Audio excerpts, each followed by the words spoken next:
Hey everybody, it's Brian, Hawk Blogger here, just settling in. Sorry, I'm a little bit late, just getting going. Let me know if you can hear me. I had some problems with my audio. Let me know if you guys are able to hear me as we get going here for the watch party of the Seahawks. Yeah, I had a much nicer mic setup here, but so be it. So we'll deal with this. Hopefully, you guys can hear me. Have not gotten any confirmation, so hopefully that's working. So for folks that are new to this, the way it works is that everyone's TV signal comes at different times. In order to sync up, I'm going to tell you when I'm seeing the ball getting kicked off. I'll give you different cues when the ball is being snapped, so you can kind of pause your TV. So if you are ahead of me, you can wait until we're synced up. If you are behind me, there's nothing I can do to make sure we are in sync. But we will see what we can do. Hopefully, this all works out. And most importantly, hopefully you guys can actually hear me. If somebody in chat could just verify, I would appreciate it to make sure folks are able to hear. But here we go. I mean, the beginning of the new Mike Macdonald era. We have got the Seahawks down here about to kick off.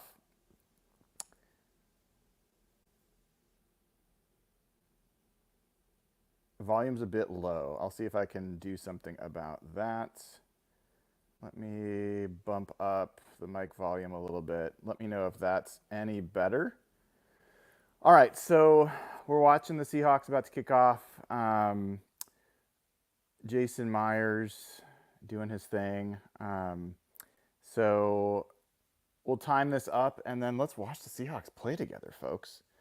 All right, kick just was kicked off and right now is being caught, returned by the Chargers.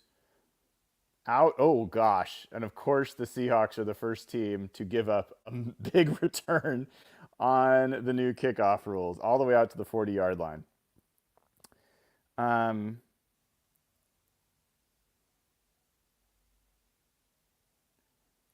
right, so Easton Stick is in. They will not be playing Justin Herbert today.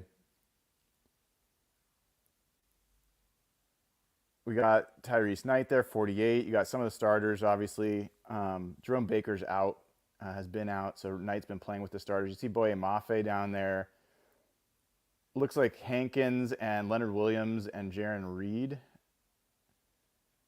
Initial run, really not much there, so that's a good start. Got Uchenna Nwosu, so a lot of the starters.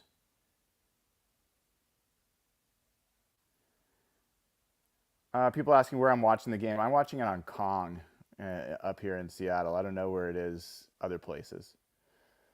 But that's our, I don't know, is it like an NBC affiliate? I can't remember. All right, so it's 2nd and 7, 3-yard gain on first. Another run, a toss to the right. Not a huge gain, but it gets them to a 3rd and 3. Looks like Tyrese Knight was there on the tackle.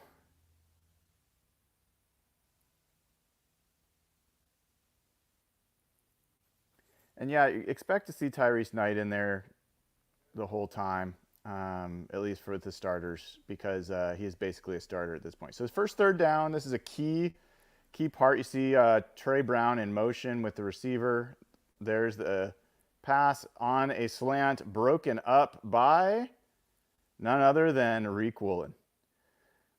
Thought he might get a little call there. It looks like his arm was around his back, but we'll see the replay here. No, definitely not PI, and really not a breakup. That was just a drop. But you know what? I will take it. I will take it. The Seahawks get off the field on 3rd down in the first 3rd down attempt with Mike Macdonald as the defensive coordinator and head coach. So, or defensive play caller, I should say, and head coach. And there is the punt. Fair caught by Is that D. Eskridge? That is D. Eskridge, the #1 punt returner. That is worth noting, folks. What the rotation is going to be at punt return, that has implications on who's going to be at the back of the roster. I wasn't sure if it was going to be D. Eskridge or Aesop Winston or Laviska Shenault, but here comes Sam Howell, your new quarterback, your new backup quarterback who'll get initial reps. Geno Smith sitting out, which I'm perfectly fine with, to be honest. I'd like to make sure he's upright all the way until the regular season. Looks like we've got Nick Harris as the starting center. That is interesting. That's really interesting. Anthony Bradford. I see McClendon Curtis is the starting right tackle. Zach Charbonnet gets the snap. Only a yard. Kenneth Walker won't play today. I'd be shocked if he does. We do see Laken Tomlinson. And do we have Charles Cross? No, we have Stone Forsythe. So no Charles Cross, no George Fant, and no Olu Oluwatimi. So what we do have is, Charbonnet lost his shoe, so we're having to bring in Kenny McIntosh. That's too bad. Derek Young is in. But yeah, kind of a mixed on the line. Nick Harris, Stone Forsythe, and McClendon Curtis, but you do have Anthony Bradford and Laken Thompson. So the starting guards. Quick out to Pharaoh Brown. So 86, Pharaoh Brown. That has been a regular part of Ryan Grubb's offense, has been these quick hitters. And Sam Howell has gotten better at that as camp's gone on. Initially, he was really struggling to get the ball out quickly. So that's, and I will ask folks in chat, if you're ahead, really consider pausing because it spoils it for everyone else. I can't do it for anyone else, but here we are, 3rd and 6. First third down, you see Jackson Smith and Jigba in motion, number 11. And there's the snap. Decent protection. Howell finds Derek Young for the first down. So again, if you are ahead of me, if you have ability to pause your show, your stream or your viewing and time it up with me, then we can all watch together.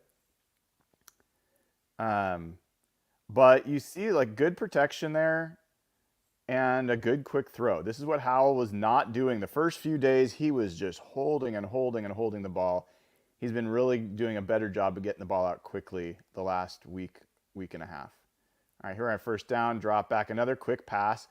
Charbonnet drops it. That is a shame. That's a shame. That was a good pass. It should have been caught. But again, these kinds of quick-hitting pass plays have been a staple of what we've seen during training camp with Ryan Grubb's offense. A lot of kind of pass-to-run kind of plays where, you know, you're making a quick pass and you're getting yards after catch. You might get 3 to 7 yards, but they're good. And there's a handoff to Charbonnet. Decent block there by Pharaoh Brown. Kick out block there. Gave a decent hole for Charbonnet. Looks like he hurt himself a little bit. He did come down a little awkwardly. He's limping a bit. Nothing too terrible. But watch Pharaoh Brown, number 86. Watch the block here. Really nice seal block there to give Charbonnet the opening. So Charbonnet is still in. You see Bobo is in as well. And I will tell you the next snap as soon as it happens. Right now. Just snapped it. Pressure's getting to him. Ball is tipped. I don't know. It looks like it was just incomplete. So 3rd and 5. Ball is tipped. I think that was pressure from Stone Forsythe's side, but we will see.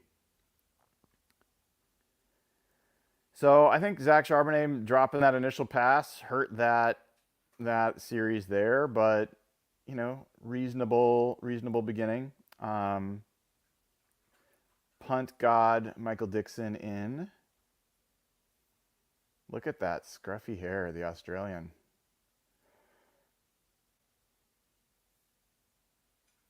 All right. Punt is away. Looks like good coverage. Tackle made there by by Jake Bobo. By Jake Bobo. So that is good to see. And now we're heading to the commercial. So, not the worst start. Not the worst start for the team. Felt like there was more to get there on offense than what they ended up with, but we'll take it.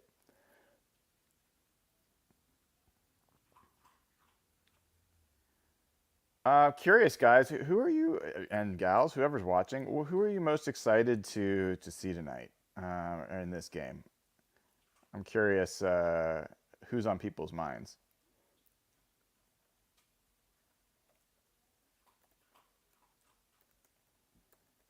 Uh-huh. Yep. I'll show some of these. All right. Let's see who we got here. Katie says Byron. Heck yeah. That's number one on my list. Axel says Tyrese Knight. Misfit says Murphy and Haynes. Haynes is number 64, by the way, so keep an eye out for when the guards come back out. You never know. We got another. Nate Schutz says Murphy. Easy 53, Byron. Everyone's with me for sure on the Byron stuff. Furball 09 is interested in Charbonnet. Wasn't the greatest starting series for Charbonnet, to be honest, but we'll see. Chris Collins says the coaches. Well, I hear you on that, man. And then Andrew says Murphy and Haynes. Yep. Alan says Murphy. Misfit says Dodson. Yeah, Tyrell Dodson, man, number 0. I'm really excited to see him. I think he's looked really good in camp, especially in run defense. Forrest says, do you see anyone in guardian caps? I haven't noticed yet. Let me know if you guys see anyone. I have not so far.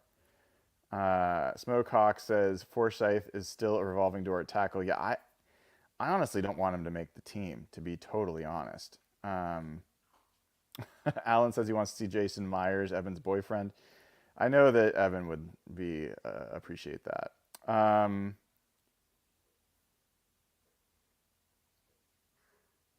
We got D. Williams,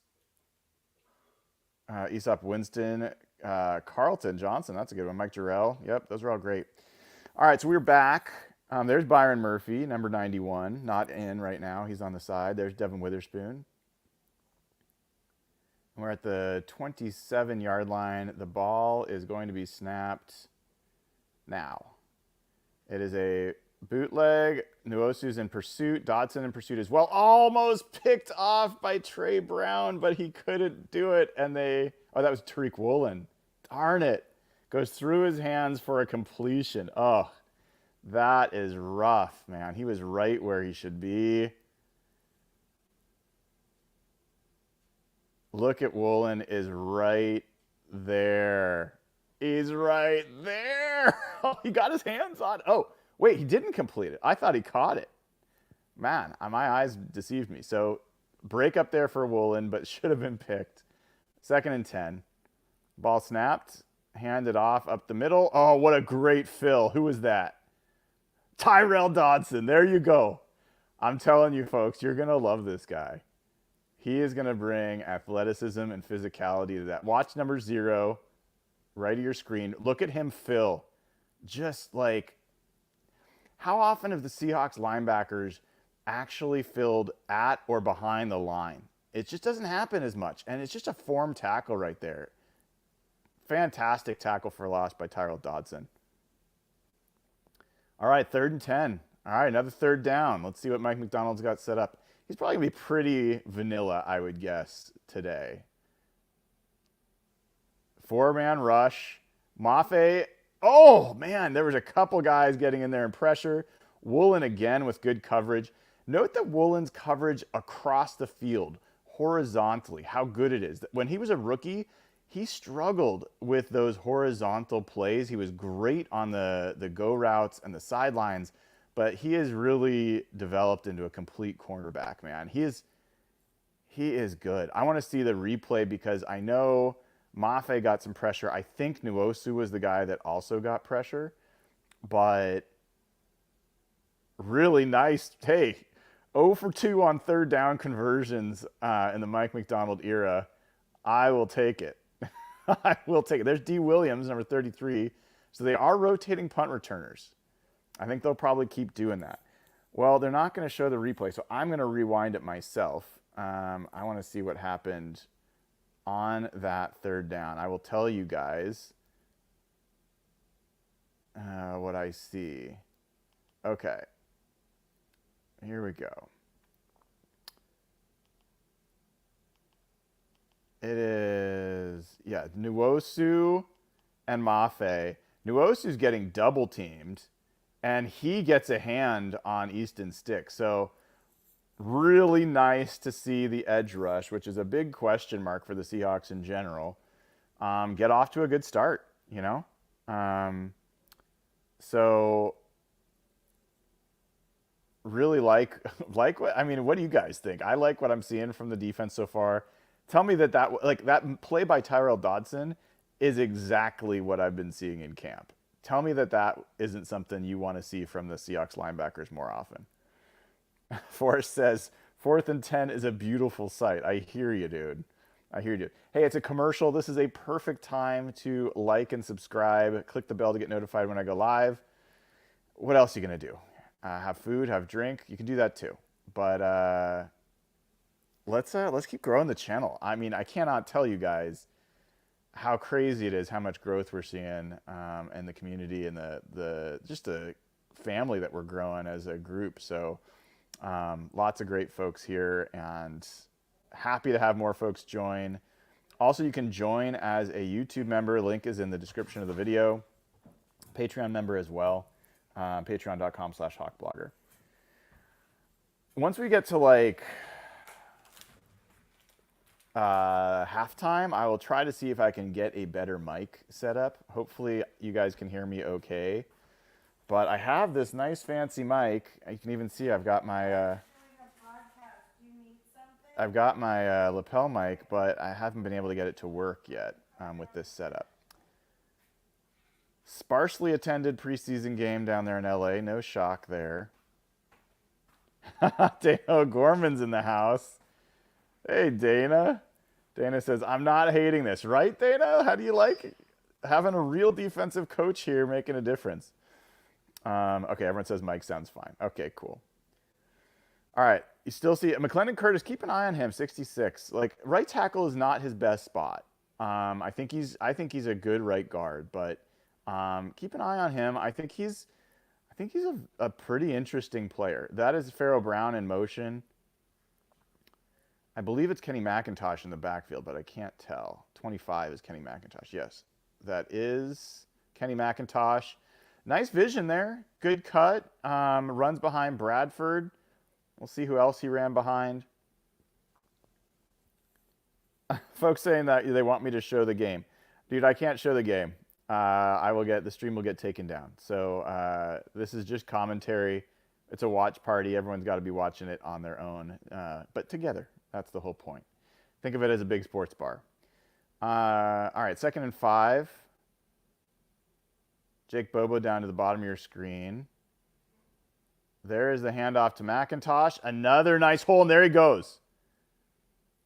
Big run off the left side. This is going to make Ryan Grubb very happy. This is the type of team that they want to be. Now, let's watch the blocking here. Laken Tomlinson, 70. And there's Pharaoh Brown again. Look at the kick out. And look at JSN. Look at JSN. Pancake. Watch this. Look at JSN. That is fantastic to see. I didn't know he had that in him. Big, big gain there. All right. Here we go. They're going to go back to it again and make him stop it. McIntosh. Ooh, darn it. Looks like we're getting a holding penalty. Shoot. Would have been a 3-yard gain, but it will instead be 1st and 20. Let's see if the Seahawks can come out of that. But guys, this is why, everyone's like, Pharaoh Brown, he's not the most dynamic athlete. He's not going to be a great receiver. But He's an excellent blocker, and he's going to be a factor in this block. He's like almost like another tackle. Look how big he is next to McClendon Curtis. He's a big dude at tight end. He's going to move people. And yeah, there's going to be some holding penalties, but let's see what these guys got. 1st and 20. Let's see how Grubb handles this. Got to get it out a little bit late there. That's George Halani, number 36, his first touch.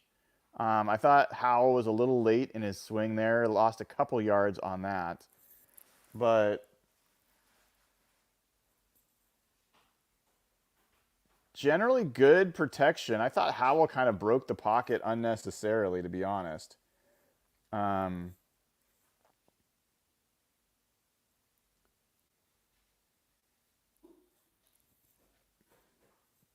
So here we are, 2nd and 15. Not bad, 5-yard gain after the penalty. McIntosh back in, screen play. Oh, did he break the tackle? He does, but too many Chargers there by that point. So it's going to be 3rd and long. This is going to be a tough one.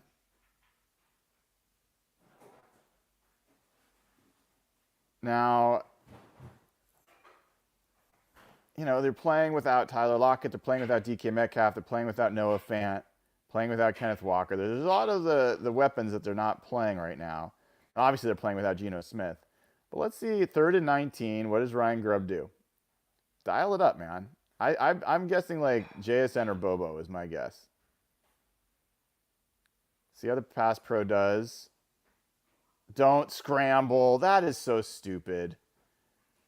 That's an immature, poor decision, man. There's no way you're going to get the first down. I would have rather seen him give somebody a chance to make a play. So I didn't love that.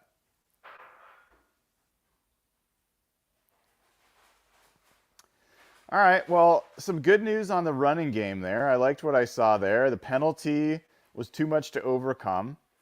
And so they're going to end up punting from midfield. But that's the thing with Sam Howell is he's shown that in camp. He is quick to break the pocket and scramble. And that can be sometimes good.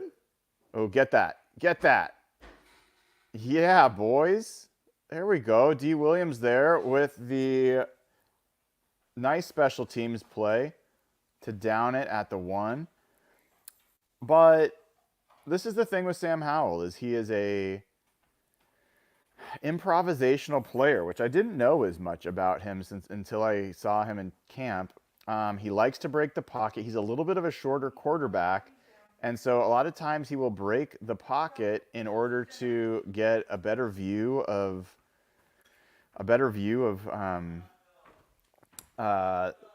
what's going on downfield, and so he doesn't have to see over the offensive line. But it's just not a consistent way to play offensively. I mean, we saw that for years with Russell, who was a better athlete than Sam Howell, and he gave the team a lot of offense in the run game. But there were times where Russell was just flummoxed because he couldn't play within the structure of the offense, and you can't always just improvise every play. So I think Howell's got to still make some strides playing within the structure of the offense, but, nothing terrible so far. Nothing terrible. I will take those kinds of mistakes or those kinds of decisions over some of the poor passes that I've seen from him where he's turned the ball over, and we don't want to see that for sure.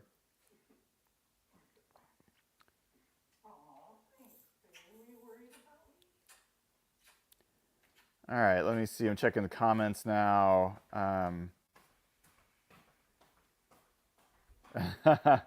Cameron Cronkite says, detail-oriented. Thank you for the membership, by the way.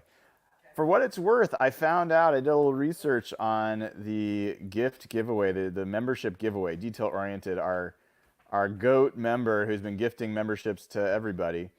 It does it, quote, randomly, but it's not totally random. The algorithm checks in on how much how much you are engaged with the channel, how much you're watching. So the more you watch this channel, the better your chances are of getting a free membership. That's Brady Russell. Smart man. Oh, did they say he was did they say he was touching the end line? Okay, no.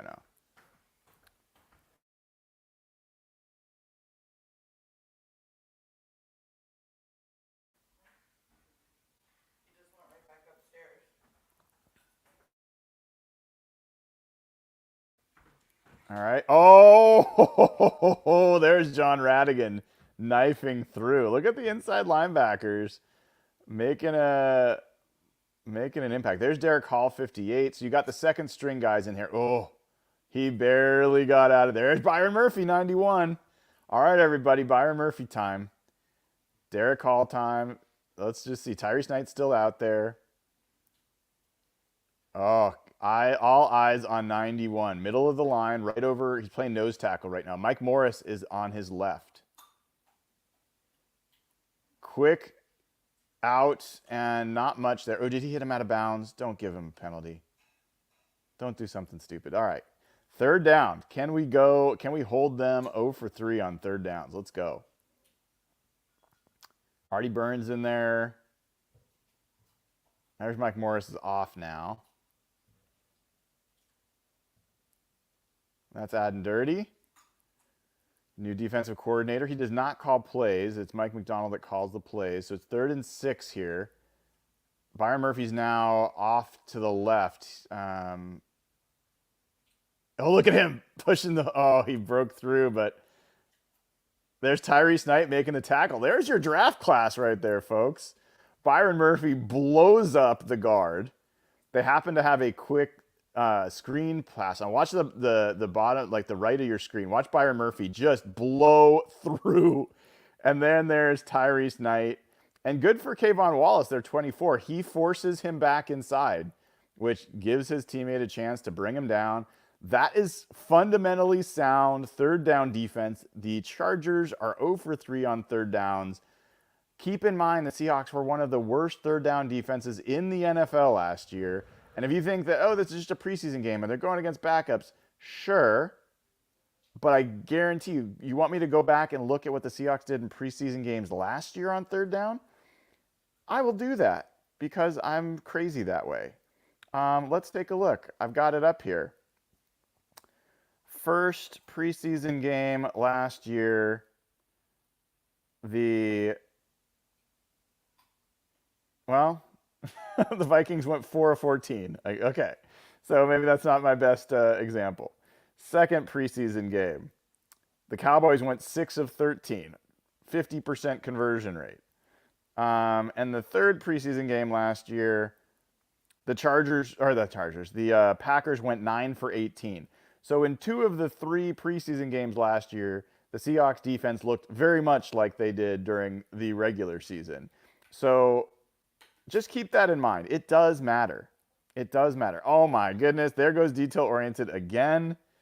Gifting 20 memberships to this YouTube channel. So folks, the more that you are watching, the more you are liking, the more you are engaging, if you are a subscriber to the channel, the better chance that you will be the one that gets a free membership from Detail Oriented or whoever else chooses to gift membership. So one of the things I love about this, besides the fact that it's super generous, is it's just like it helps everybody. Like people have fun, they come in, now they get to be a member, they get to know each other better.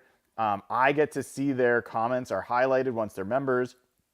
If you choose to be a club level or higher member, which you can upgrade at any time and you won't even pay your first month fee for that, but there's exclusive videos, early access to videos, all that stuff. So the people get all that fun stuff and it just grows the community. So like a huge part of why I'm doing this is, I understand what it's like to have a passion for something and have your family be like, you are insane. And my best friends, like not all of them are crazy into sports the way I am. So it's great to be able to have a place where we can all get together and obsess about the Seahawks, no matter where you are, no matter how old, what gender, what religion, what political stance, anything. We're all here to be Seahawks fans. So I just love this. It's great. I appreciate Detail really being such a generous member of the community. So, and there's Brandon Thomas joining as a member as well. So love, love, love. Welcome to the family, Brandon Thomas. And there's Cameron. Oh my gosh, Cam Cronkite. He gives 5 memberships. That's amazing. All right, we're back to the game. Cameron, that is so awesome. Thanks, dude. We're at the 41-yard line. There's the snap. Handoff to Kenny McIntosh. Not much there. A couple yards. I felt like McIntosh had a chance to bounce that outside. Did not make that man miss. So, I'd like to see him be a little... I think this is a huge game for him, man. I really do. A really big game for him.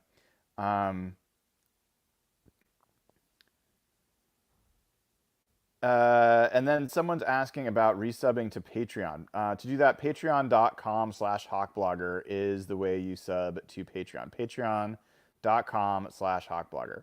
All right, second down. Quick pass out to JSN, close to the first down. I think he's going to be a little short. But do you guys see, I'm going to keep harping on this point, that the ball is coming out fast. It is coming out fast. These are quick outs. And I'm telling you, this is not just the whole offense. This is not just going to be a dink and dunk. But by getting the ball out quickly, it's just going to force those defenders up. And then what does that open up? For them to go right by. Let's see what he does on 3rd and short. This is a problem for the Seahawks last year. Can they get off the ball? Can they get a first down here? Handoff. Oh, the open hole. He got the first down, but I felt like there was a lot more there to have. Great to see. I'm telling you, last year Shane Waldron ran the ball 37% of the time on 3rd and short, 3rd and 3 or less. That is awful. And the Seahawks were one of the worst teams in the NFL on 3rd and short. So I love seeing a 3rd and 1 and them run the ball right up the middle. There's Oluwatimi is now in at center. Sam Howell's still in there. Brady Russell's the long-haired guy at top of your screen. Oh, and Howell breaks out of it. Man, that was a nice play by Howell because McClendon Curtis got beat. Should have been a sack. But Howell manages to shake loose. 66 on your right side of your screen is where the pressure is going to come from.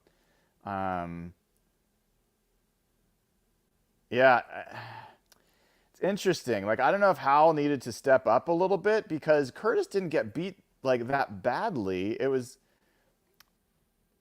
I think Howell just stood pretty far back in the pocket. He didn't step up, but Curtis still was the problem there. All right, so there's the snap. 2nd and 10. There he goes deep.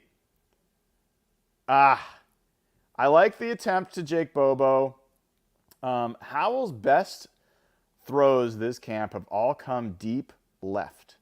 So when he throws down the left sideline deep, keep an eye out because those passes, there's Cody White coming in, 82. He's had a great camp. 3rd and 10. So you've got most backups, but JSN's still in, which is interesting. But you got Derek Young, Jake Bobo, Cody White, Kenny McIntosh, Brady Russell are all the guys that are out. Watch out for Brady Russell. I mean, not only do I like this guy, he's a likable guy, but he is fast and tough. Howell's going to break, and he's going to run for it, and he's got a chance this time. This is what Sam Howell can do. So this is the good that comes with the bad. The bad earlier, he breaks the pocket on 3rd and 19. There was no chance. That's a bad decision. This time, he uses his improvisational ability. He sees that these guys are running down. It's man coverage, so their backs are to him. And he takes advantage and gets a first down on 3rd and 10. That's a huge conversion. That's a huge conversion. Tell me that you don't feel like the Seahawks offense, even as it is right now, is more interesting than it was last year. Quick passes, run game, dynamic plays. There is the the play action, quick pass to JSN. I have to say I'm kind of ready for JSN to sit down. I like that he's getting. I enjoy watching him, but like, all right, dude, let's save it for the regular season.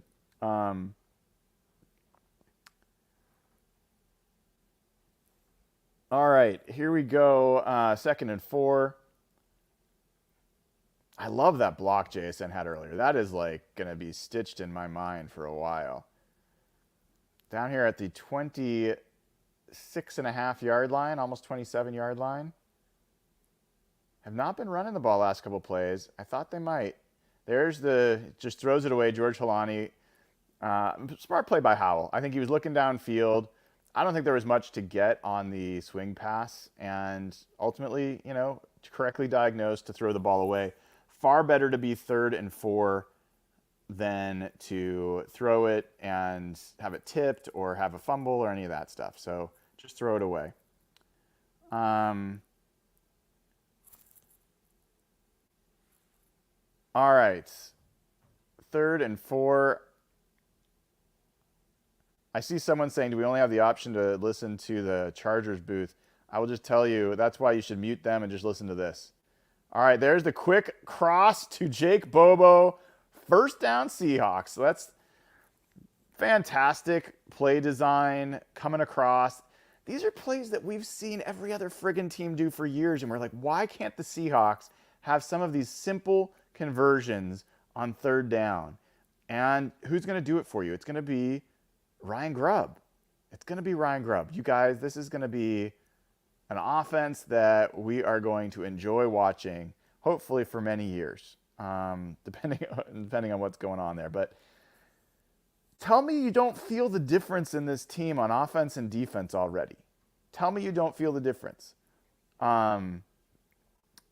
Defensively, I mean, let me pull it up because I'm curious here. Do the Chargers even have their yardage? Hold on. Oh my gosh. There we go. All right. The Chargers have a total of 15 yards on 9 plays. They have 0 first downs, 0 for 3 on 3rd down. They're averaging 1.7 yards per play. Anybody want that for more of the season? Because I would. The Seahawks have 85 yards. Through one quarter, through a full quarter, the Chargers have 15 yards. The Seahawks have 85 yards in the first quarter. It's not the biggest quarterly output, but that's you're talking about close to 400 yards total offense if you keep that up over 4 quarters. On 20 plays, they've averaged 4.2 yards per play. You want to be up towards 5 if you can, but 4.2 is not bad. They are 4 for 6 on 3rd downs, folks. 4 for 6. This is not a Seahawks team that has been able to convert 3rd downs. And I'm telling you, going against Mike McDonald every day in practice, that defense is so tough. And I think Ryan Grubb talked about it. Geno Smith's talked about it. Other guys have talked about it. It's like they play the toughest defense in those situations in practice. And then when you get into games, it's like, really? That's what you guys got for us? The offense doesn't feel nearly as pressured as they do during practice. So people are going to say, hey, this is a preseason game. I get it. It is a preseason game. But let's get excited. Why not? I mean, we've seen how much ugly preseason football have we seen over the last few years? It's a lot, folks. All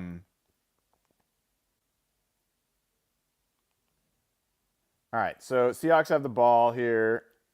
Snap. End around to Laviska Shenault. Love it. Love it. This guy is a bruiser.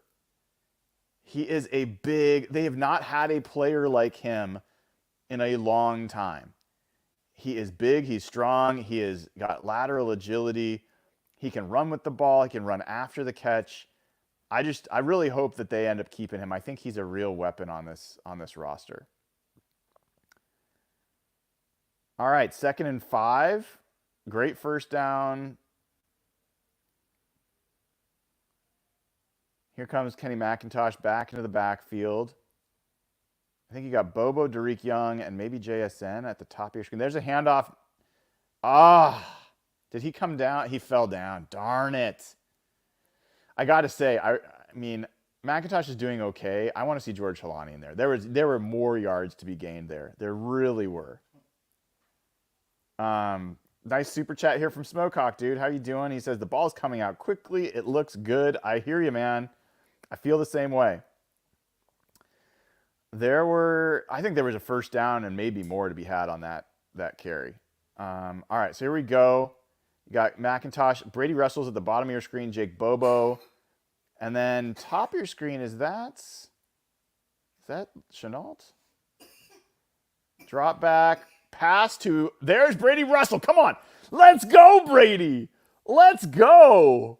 Touchdown Seahawks. That is fantastic. And a great throw from Sam Howell. On time. Went through his progressions. But look at, Brady Russell's a weapon, dude. He runs. So this guy played linebacker and switched to tight end. And he plays tight end with a linebacker mentality. He is a just absolute ass kicker. He's a great special teams player. A hilarious dude. And I mean, his Instagram, you check out his Instagram, he posts pictures of a tight end. His pictures that he posts of him playing are him tackling people on special teams. He loves hitting people. He loves playing with a defensive mentality. If you haven't seen my interview of Brady, check it out on the channel, either now or later. Had a great conversation with him, and I'm going to make sure we keep talking because this guy's quick. I think he is of the Nick Bellore, Luke Wilson ilk. He's the kind of guy that people are just going to fall in love with. He's a great character. You know, he's a fisherman. He's a hunter. He's a man's man. He's like one of the guys. And he's also pretty down to earth. So super happy for him. Happy for Sam Howell, who this is one of the things we talked about, isn't it? What did we say? Sam Howell has been really bad in practice, but getting better. But he has been showing signs of being a gamer and a guy that can improvise and create when the lights are on. He's now 8 for 13 in this game for 47 yards and a touchdown. It's not a high yards per attempt. He's 3.6 yards per attempt, but that's partly what the offense has been doing lately. 94 rating. This is a perfectly acceptable, efficient quarterbacking, and it was his scramble on 3rd and 10 that made any of that possible. So he's got 2 rushes for 20 yards. You know, Howell's having a nice game, playing nicely.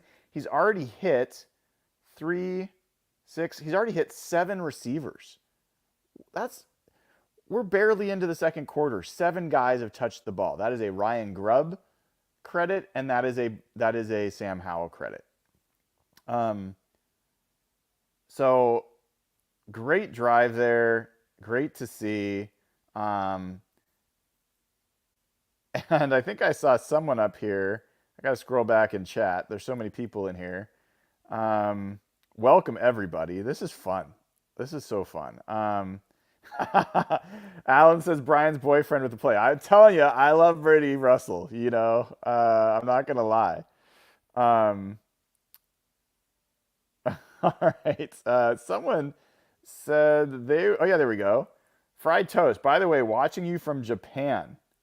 Hawk Blogger on the phone Sunday morning here. That's wild. Good to have you. I know it is a global audience for sure. There is getting ready for the kickoff. Fumbled coming at the 10-yard line. Let's see if we can make a tackle here, guys. No. Ooh, there's a penalty holding. They're coming back. But I will say the Seahawks kickoff coverage has looked worse than any other team's kickoff coverage in this new systems so far that I've seen. They gave up one big return and also missed a couple tackles there. So that is going to be something Jay Harbaugh is going to need to correct. There's Big Byron Murphy, number 91. Let's see what we got. Yep, block in the back.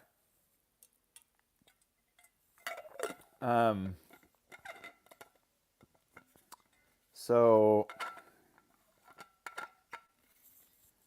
we got our UK crew, Jordan, watching at 1 in the morning.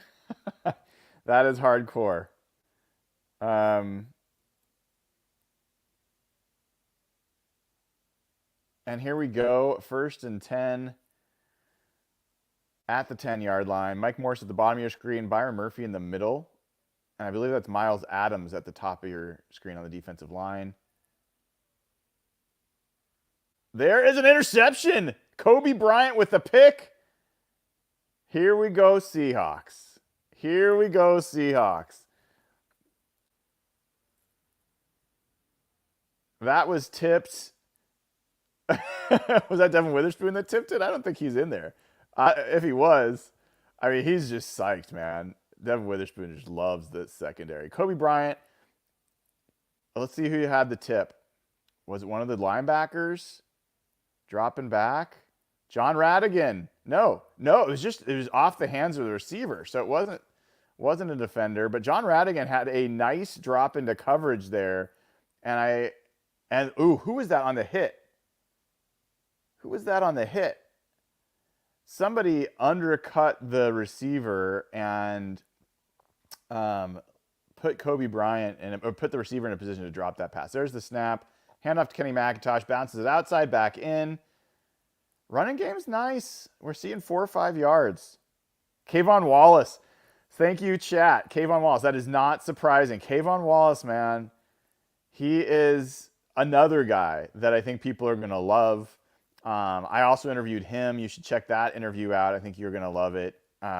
Some of the best characters on this team making some of the biggest plays to start this game. 2nd and 5. You'll take 5 yards on 1st down every single time. There's Bobo down there at the bottom of your screen. Handoff to McIntosh. Not much there, maybe 1. There is Christian Haynes, by the way, 64 at right guard.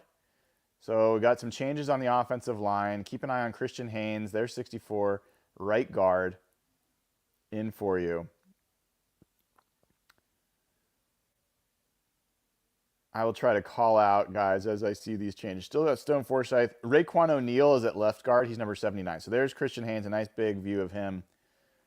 Keep an eye on him. This is 3rd and 4. Kenny McIntosh coming back into motion. You've got Chenault, Bobo, and maybe Derek Young at the bottom of your screen. Quick swing to McIntosh. Love that play call. Definitely a 1st down. Move the chains. This is the kind of thing Shane Waldron never did. Give your quarterback an easy option. You can look downfield if there's something there, but have an outlet and have him get rid of the ball on time to give the running back a chance to run for it. And there you go. Another 3rd down conversion for the Seahawks. Nice play by Kenny McIntosh to make sure he got the 1st down. Kenneth Walker cheering him on. 1st down from the 10-yard line. Another handoff. This is George Halani bouncing it outside, and he is going to walk in for a touchdown. Seahawks take the 13-0 lead. That is why George Halani is on the coaches' minds. This guy has got tree trunks for legs. He is quick. He is strong. And watch this. He reads that it's blocked up. Let's watch the blocking. Christian Haynes, nice double team with Curtis. Good block by the tight ends there. Tyler Maybury and Pharaoh Brown, I believe. And Halani does the rest. Guys, this is what a Mike McDonald team looks like. Prepared. And does Jason Myers miss the extra point? Of course he does.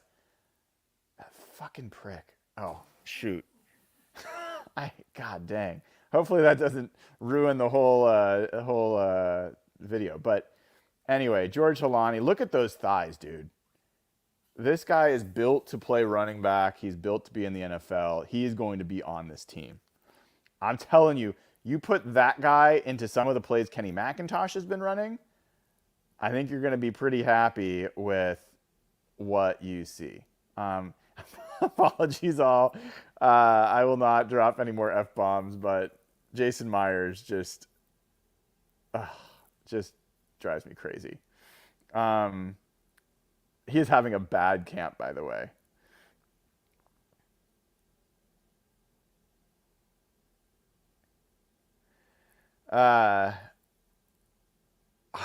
I love it, guys. Defense to offense, offense to defense. Everybody's contributing to special teams other than Jason Myers.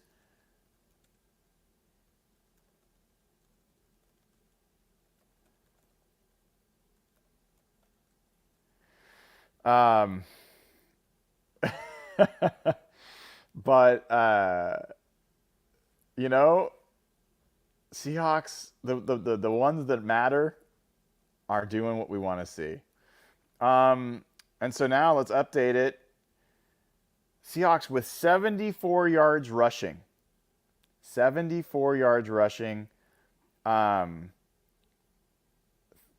McIntosh is averaging 4.6 yards per carry.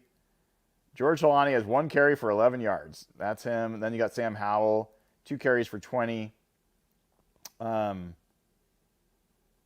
Really, really love what we're seeing from these guys right now. I'm getting some intel that apparently the ref left on his mic and said there was a blatant hold on that run. People are saying that Tyler Mayberry held. I didn't see it, but I don't care. I do not care. There is Kobe Lewis next to him, 44. Watch for Kobe Lewis later in this game. I also love that guy. He is built like a Mack truck and is fast and strong. He and George Holani are, to me, more interesting than Kenny McIntosh. But McIntosh has played all right. I think he's just not as good. I just don't think he's as good as these other runners, to be honest. All right, there is the kick. Chargers catch it at the goal line. Return, and there is a nice tackle by Derek Young. Oh, that's D. Williams. Excuse me, I thought that was 83. D. Williams. That's a big play for D. Williams. This is a guy trying to make the team as a cornerback. Was originally a receiver in college. Was an undrafted free agent. Got a lot of guaranteed money from the Seahawks to sign as an undrafted free agent. He is known as an amazing return man, but also is making this, starting to make some plays as a defensive back. So he's a long shot, but we'll see what comes there. Oh, no, they're showing Cliff Averill interviewing Geno Smith, which I don't mind, but I want to watch the game. I think Byron Murphy's on the bottom of your screen. There is a nice fill by Derek Hall, I believe, making the tackle. This is the thing that they do every preseason. I love that they do these interviews, but we want to watch the game. Like, do not have us miss the game to see an interview. There we go. Thank you. It's not hard to have 2 screens. It's like 1980s technology. And there is Byron Murphy with his first tackle for loss, baby. Byron Murphy showing up, showing out. So great to see him just tear down the line and just wall up the running back. And we're going to see a lot of that. This guy is built for this. So 3rd and 10, another 3rd and long. Let's see. You got Kayvon Wallace and Kobe Bryant in the secondary. Nathaniel Pritchett at the bottom of your screen is one of the cornerbacks, one of your draft picks. Byron Murphy gets some pressure, flushes him. Mafe comes in and knocks down the pass. I'm surprised Boye Mafe is still playing, but I'm not sad to see it. Great play by him. Nice play again by Byron Murphy to flush the quarterback from the pocket. Devin Witherspoon talking nonstop, doing what Devin Witherspoon does.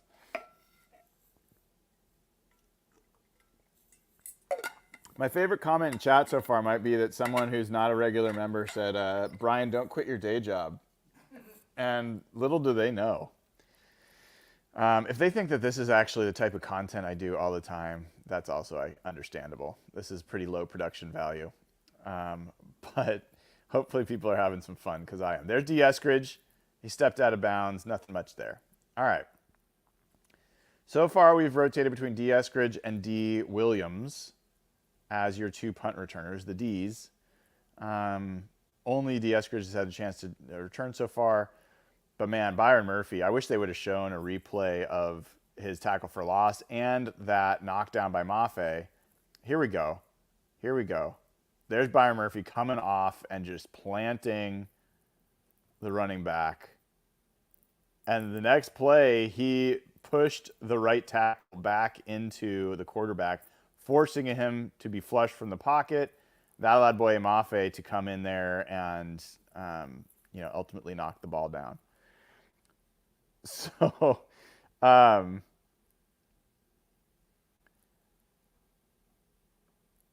now let's update some numbers here for you folks, because it's pretty fun right now.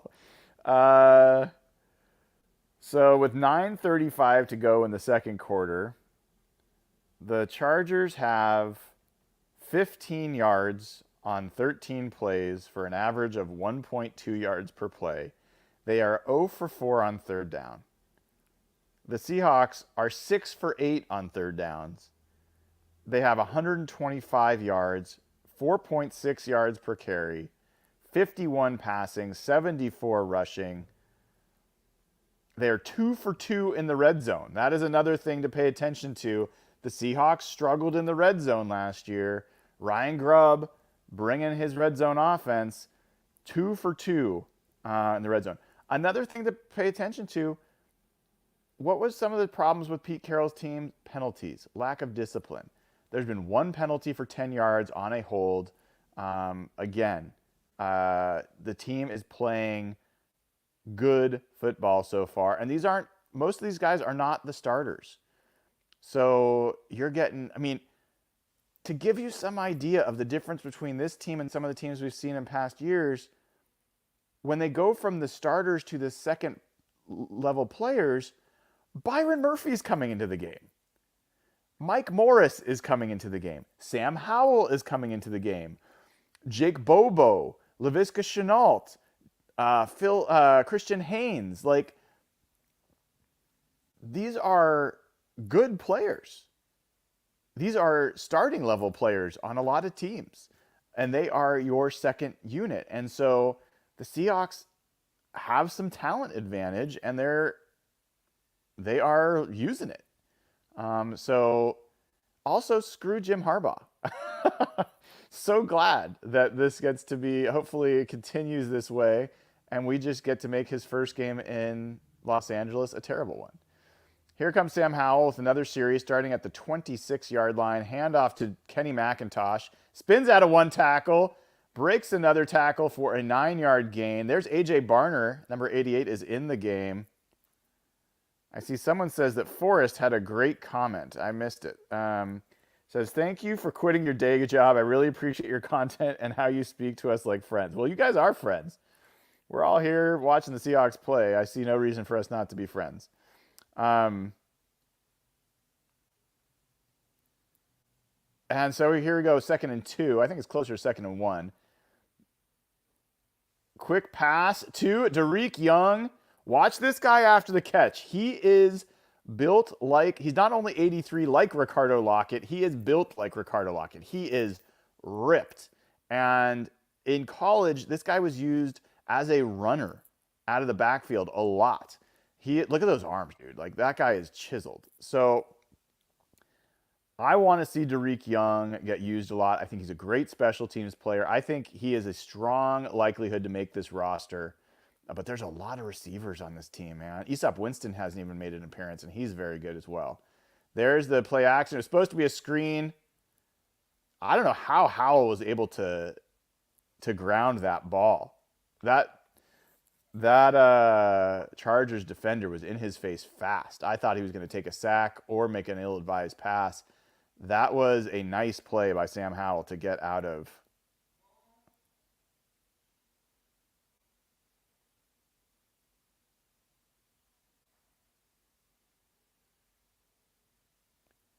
Let's see. I think you see people making comments about our couch. I hate our couch. So does my wife. But couches are so expensive, man. I don't know why they have to be so expensive. Oh man, there's Kobe Lewis in the ball game. Missed that pass. A little bit of a tough catch.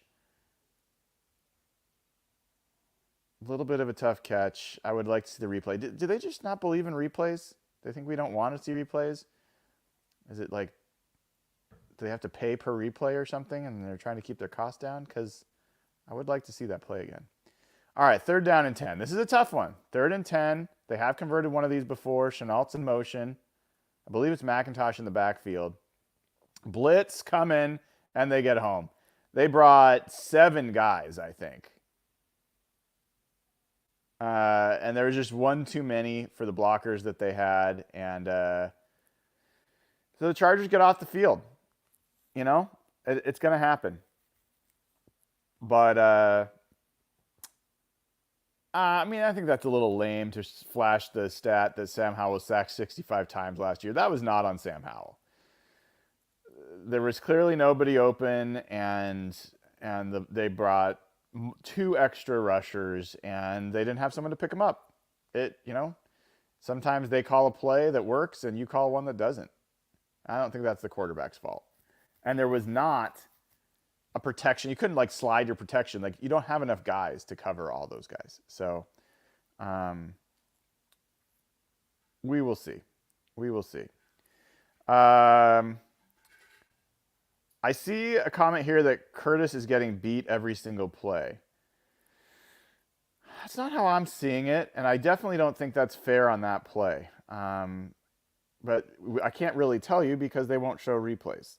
Apparently they're against it. There's Byron Murphy back in there. Oh, man. It is such a treat to get to watch him play. His favorite team was the Seattle Seahawks. I mean, how awesome is that? Guy growing up in Texas, his favorite team is the LOB Seahawks. There's a snap.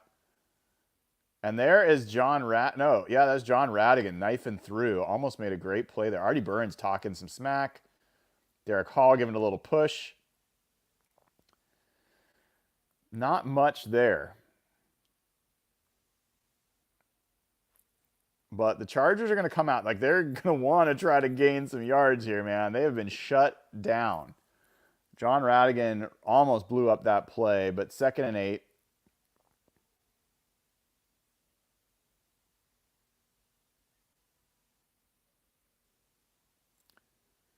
All right, here. There is the snap. Quick pass. There was Nathaniel Pritchett, your 5th round corner out of Auburn. Nice tackle there.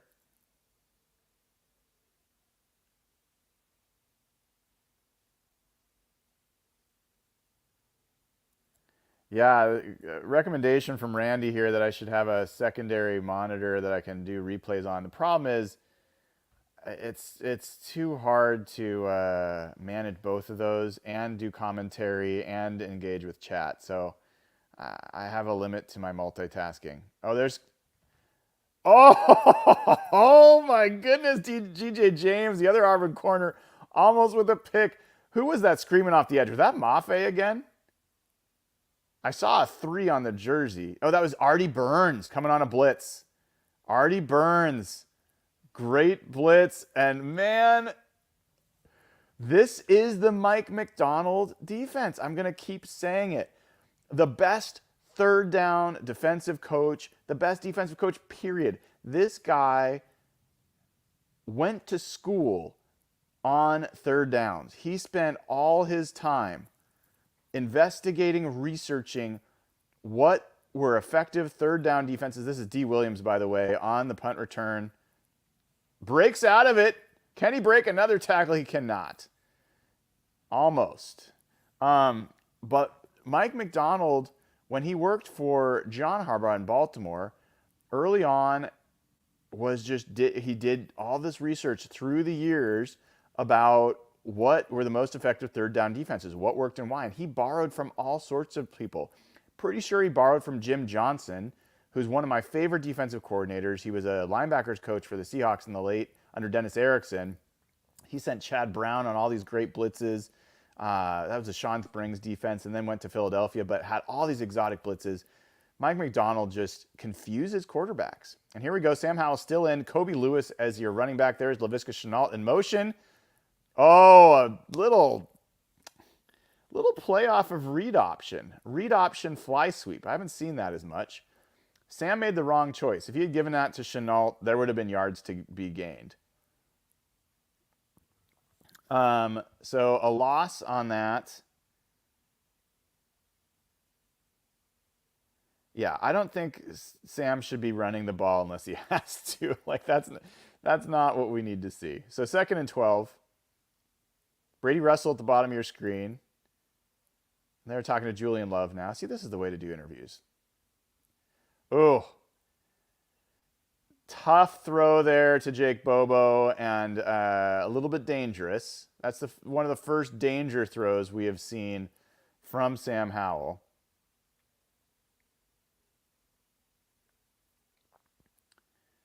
And so you got 3rd and 12. So that first decision by Howell not to hand it off really kind of put them behind the sticks and just makes it harder. It is hard. And you've got to be a special kind of player to recover. I don't know if I loved the play call on 2nd and 12. It didn't seem like there was a lot of shorter passes for him to go to. This would be a lot easier if it was 3rd and 7 than 3rd and 12. But he likes what he sees, and oh, damn. He had Jake Bobo. He liked what he saw. He delivered the ball, but ultimately a nice play by the Chargers defender there, knocks it down. Of course, we're not going to see the replay. I would love to see the replay here because I think that was a pretty good throw. I'm going to rewind if they go to commercial after this. There's the snap and the punt by Michael Dixon. Deep punt down to the 15-yard line. Tackle missed, but tackle ultimately made by George Halani, who continues to help his case for making this football team. Let's see, are they going to go to commercial? Or are they just going to bring on the next group? I wanted to rewind, but it looks like they're not going to go to commercial, so I will have to go back and watch that another time. I agree. The return group's the tackling has not been great. There's Mike Morris, bottom of your screen, 94. See if he can make a play. Byron Murphy moving to the top, and then Miles Adams, number 95, between Morris and Murphy. There is Morris coming down, and that they run I don't think that was the play. I think that something got messed up, and Stick just improvised.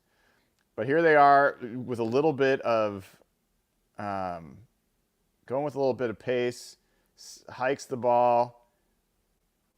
Completion to their tight end. Tyrese Knight was the closest guy there. So the Chargers get their first 2 first downs. Let's see how the defense can adjust. Can the pressure get home? I like this group they've got from the Derek Hall standing up at the top. Quick pass, and there is Mike Morris dropped into coverage, knocking down the pass. Make sure your former coach knows about it, Mike. Look at that Harbaugh sideline. I like Mike Morris, guys, not just as a person, but as a player. He's 6'6", long arms. He can play inside. He can play out. This guy's going to be a backup for you that can rotate in and I think be a real force. He's going to knock down passes. He is going to split double teams. Just a great rotational guy. And I think he'd be a starter for some teams. Here's 2nd and 10. Murphy getting double teamed again. Stick running, but he gets stuck. by John Radigan, number 59. So it will be 3rd and 10. Nice. Radigan's having a nice game. He is increasing my comfort with him being on the field. This is what I saw from him a few years ago, but after his injury, he just didn't seem like the same player. But look at the way he reads. And there's Boye Mafe still in the game. Yikes.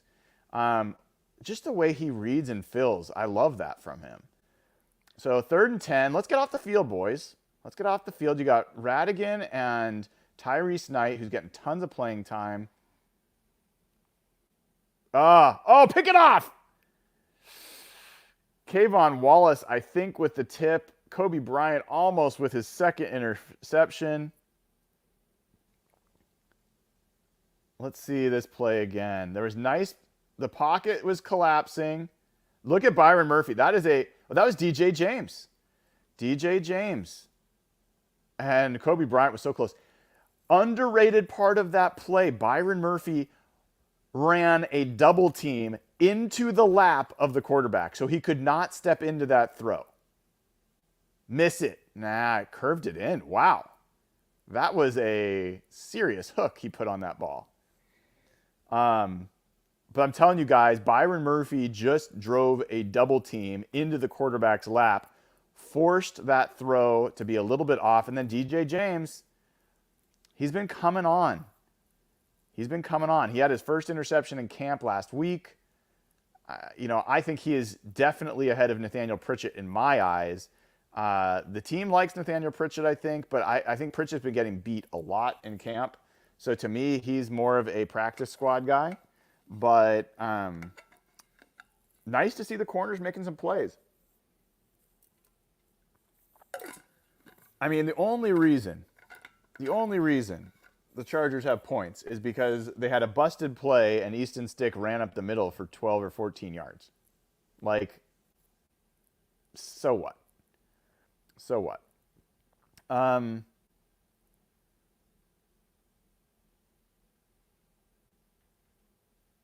So now we're set for a kickoff. And the kick is now. Just to time you up with what I'm seeing. First return for the Seahawks, is that right? Laviska Shenault on the return. Come on, Laviska. Come on, Laviska. Take it. Run him over. Truck that guy. That is Laviska Shenault for you, folks. You got to have this guy on the roster. You have to have him on the roster. He is a weapon. He was back there with D. Williams. Interesting to see that. But I've got some highlights that I put on the channel if you want to look. I'm going to have an interview with him. He's going to be on my list of interviews because I want to get to know this guy a little better and have you. Look at Jay Harbaugh. Yes, let's go. Let's go. Joshua, welcome as a new member, man. Welcome to the fam. Great to have you here, dude. All right, there's a handoff to Kobe Lewis. Come on, Kobe. This is what I'm talking about with Kobe. This guy is a truck. Look at the way this guy's built. He is like a V of muscle. And it's not just in the middle. He is fast. He can take it outside and turn the corner. Tyler Lockett looks so small, dude. He looks like a little kid. And this is coming from me, who stands next to every guy looking like a little kid. All right, there's Kobe Lewis again up the middle. And look at the way he pushes the pile. I'm telling you guys, if that was Kenny McIntosh, that's not a 3-yard gain. That's probably a 1-yard gain. But Kobe Lewis brings something with him. He will gain yards after contact. So now you got 3rd and 1. What do you do? What do you do? There's 60. Is that who is? I couldn't quite see if I want to see if Mike Jarrell was in there. There's Christian Haynes. Run behind Christian Haynes. Let's see what you got. Right side of the line. Don't mess around. Run it. Run it. I want to see you run it, Grubb. That's right. Run it behind the right side of that line for 7 yards on 3rd and 1. That is exactly what I want to see. Christian Haynes pushing the pile. Kobe Lewis. Brady Russell.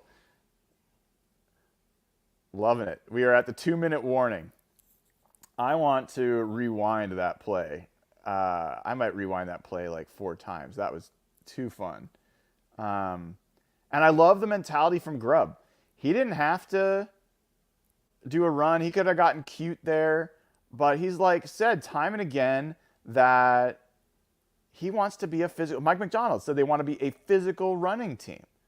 The only way you do that is by running on short yardage situations. You got to be committed to it. So it was 66. So it was McClendon Curtis and Christian Haynes. But Haynes, I'm telling you, I got to watch it again since it's a commercial. Haynes, let's see. He moves his guy back 6 yards. He moves his guy back 6 yards.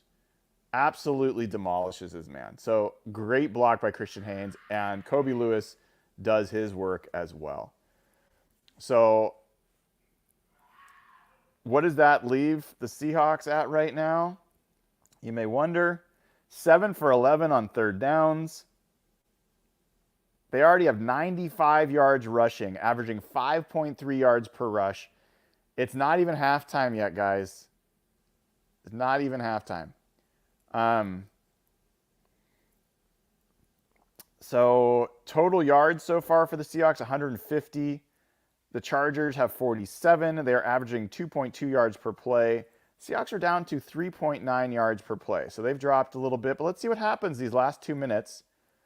I'm curious if they're going to give Sam Howell the third quarter or whether or not they're going to bring in P.J. Walker.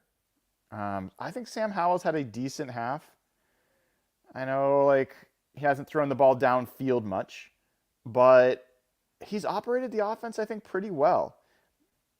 So, you know, this might be because my expectations for Sam Howell have been dropped so far, having watched some of camp, but he is not like they put 2 touchdown drives together, and he has done the right things to help make that happen.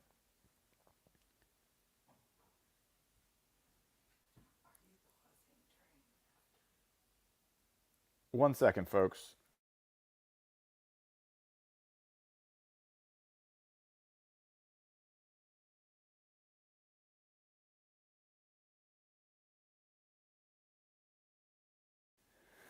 All right, folks, I'm back.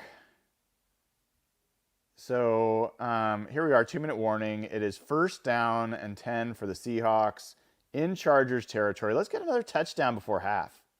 And let's go for a 2-point conversion. You know what? Like, let's just shove it down their throats. Ball's at the 41-yard line. Kobe Lewis in the backfield. You got Laviska Shenault at the bottom of your screen. I think it's Derek Young at the top. I believe that's A.J. Barner at tight end. Yeah, I think that's A.J. Barner. There's a play action, quick pass, off target to Laviska Shenault. Not a great pass there from Sam Howell. We got another new member, Agent 3-Pointer. Welcome to the crew, man. So great to have you here. Welcome to the family, and we'll have some fun together. So yeah, not a great throw by Howell there. But again, if you're going to have a bad play and incompletion, see how Grubb's giving him these easy throws where like the bad throw is not, doesn't hurt you. You know, he's not asking him to throw it 30 yards downfield on pinpoint accuracy every play. These are a lot of easy throws. There's A.J. Barner in motion, running it to Kobe Lewis up the middle. Olu had a decent block there, Oluwatimi, but could not quite get there. So I think it was about a 3-yard gain. But you see how hard Kobe Lewis hit that hole? They're giving him 2, so calling it a 2nd and 8.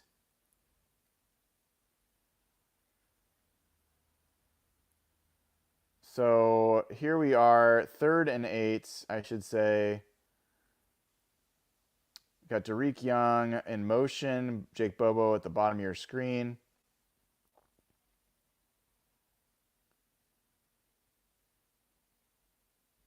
And, all right. So there's a sack. And I think I saw someone in chat saying sack. Can I ask you guys, if you haven't heard me say something, please don't put it in chat because other people are timed up with me. So if you're ahead of me and you say what happens, it kind of ruins it for everybody else. So If you wouldn't mind, try to just hold your comments until after you hear me call the play, and then you can comment on it. But let's not spoil the play for people that are not seeing it. We got a super chat here. Brian, I know it's early, but seriously, they might end up being our best coaching staff ever. I think that's possible. And I think the fact that Mike Macdonald is 37 now, I think he just turned 37. He could be with us for 15 years. Not only that, but think about the fact that Mike Macdonald hired all of these guys and they hadn't all worked. None of them had worked for him before.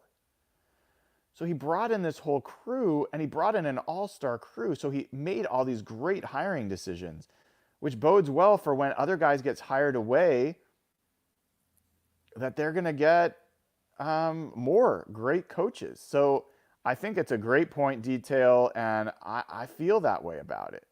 I feel excited about it. Another great punt, by the way. Sorry, I was distracted. The ball is at the 5-yard line. Byron Murphy's still in there. Boye Mafe still in there. Kobe Bryant, your deep safety. Kayvon Wallace rolling up into your nickel coverage. Running it up the middle. Oh, he bounces it outside and gets some. I don't think they were expecting a run there. And they get out there with time. And it, probably in a defense that also was okay giving up rushing yards with only 40 seconds left. Here's the snap. Quick pass. Quick tackle. Tyrese Knight. Good coverage right there. Another new member. Whoops. Eric Tobiasen, man. Welcome to the crew. So thankful that you're joining and supporting the show. And thanks for being part of what we're building here. So welcome to the crew. And love all the welcomes coming in from all the other members. One thing I can promise is we are going to be a friendly community and a familial community. Treat each other well, treat guests well. The only thing that we will not treat well is the 49ers. We will not treat the 49ers well, but everyone else we will treat well. All right. 34 seconds. Oh, and they got a little twitchy. False start. Be 2nd and 11. Rapto Rancher says, do you have a subscriber goal by 2025? Probably. I should. I mean, we grew 1,000 subscribers in 3 months from May 3rd to last week, and we're already closing in. We're going to be growing towards 12,000. I think we might get another 1,000 in a month. So I don't know, man. Oh, there's Bear Call. And there's Byron Murphy. Come on. Could not quite get him down. So this is one thing to know about Byron Murphy. Mike Morris giving him a hug. Boye Mafe dapping him up. Byron Murphy's got short arms. And so he does have some trouble bringing quarterbacks down, wrapping up. And that was the case right there. He couldn't quite wrap him up. But there's Derek Hall. There's Byron Murphy. God, guys, this is going to be so fun. So Derek Hall, I think, ultimately gets the sack. I'm not sure. But, wow.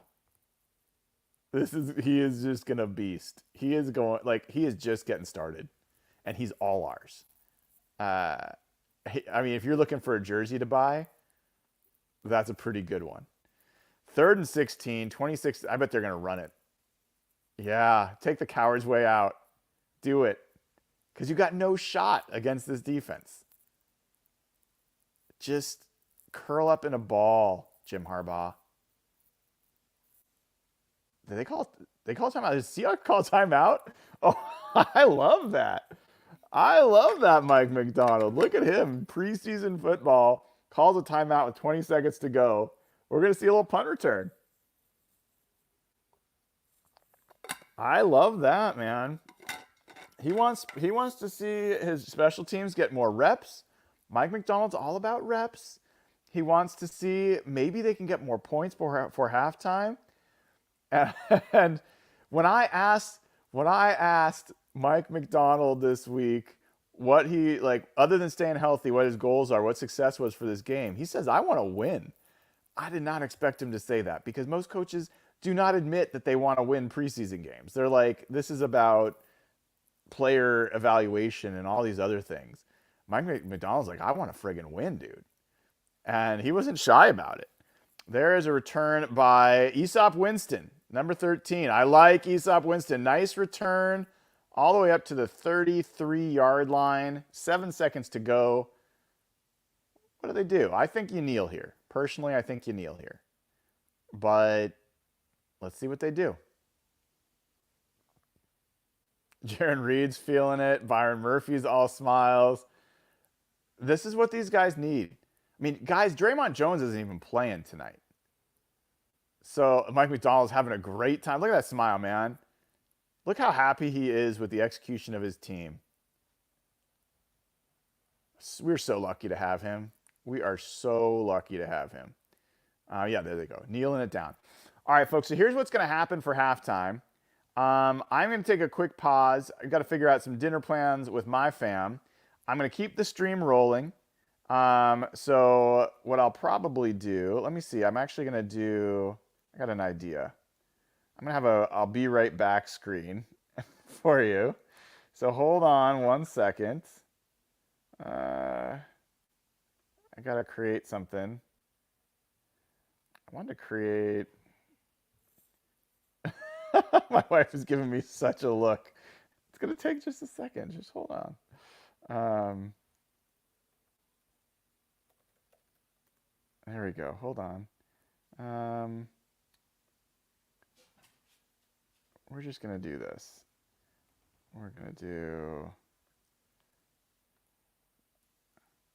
We'll be right back. And let's do.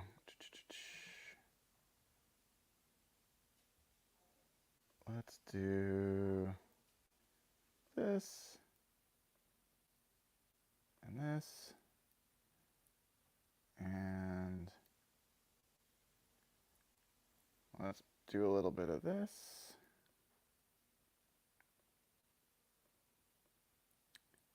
and that, and we'll call that good.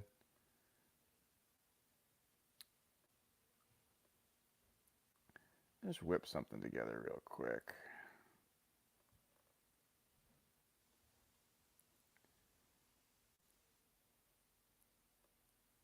All right.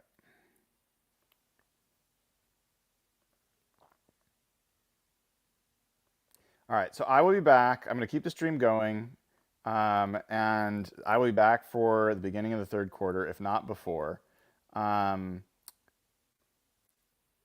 so, folks, keep it tuned in here, and we'll watch the rest of the game together. Let me. Gotta get this. There we go. And let me present this. There you go. All right.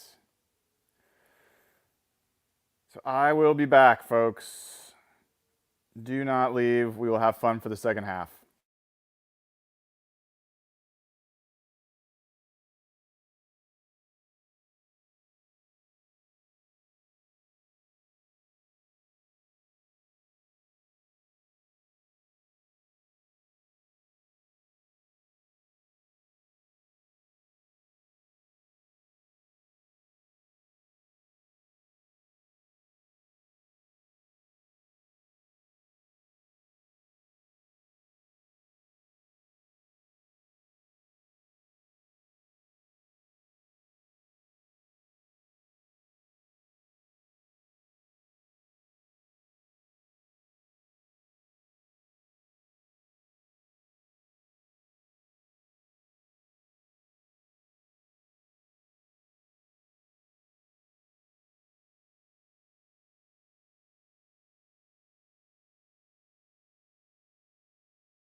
All right, everybody, I am back.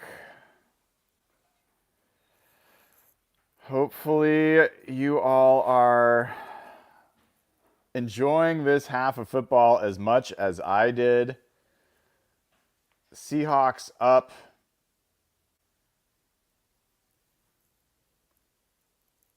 13-3. In that first half, they outgained the Chargers 143-71. They had 10 first downs to the Chargers 3.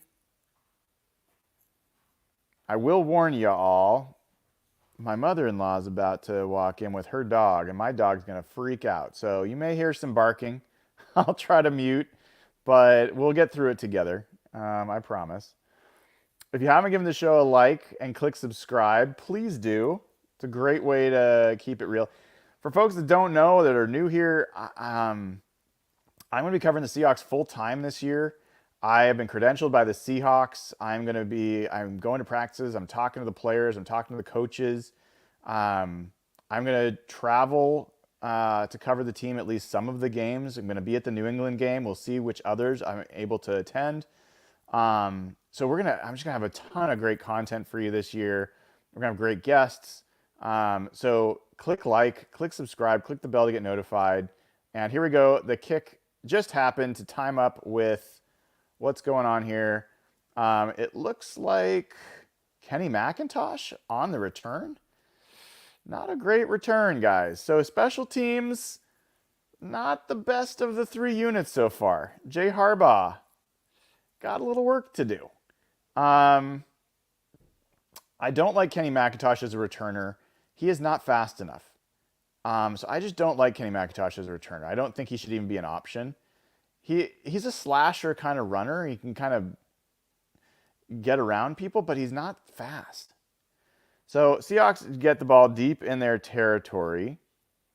And starting at the 14-yard line, they still have Sam Howell out there. And it looks like George Halani's in the backfield. You got Brady Russell, Tyler Mayberry as your tight ends, and Derek Young, and I believe Cody White as your receivers.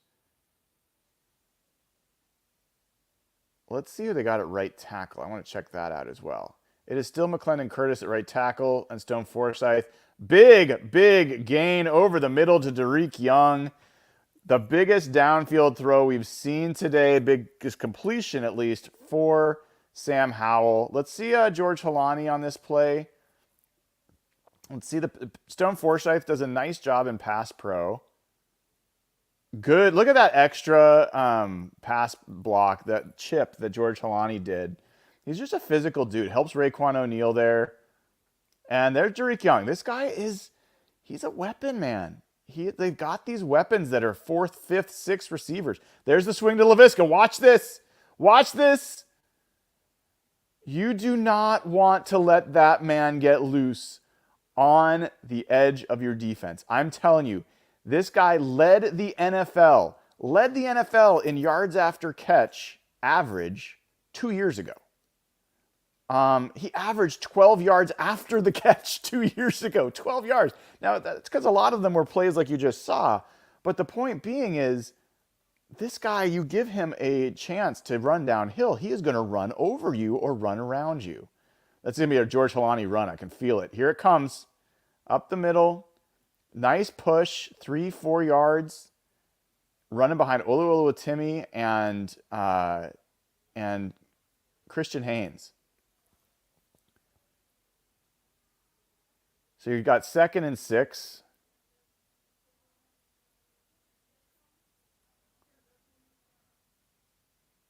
And ball at the Chargers' 38-yard line. There's Halani, motions to the left. Quick pass, tipped. Brady Russell manages to catch it and gets back to the line of scrimmage. I don't know if there was a lot there.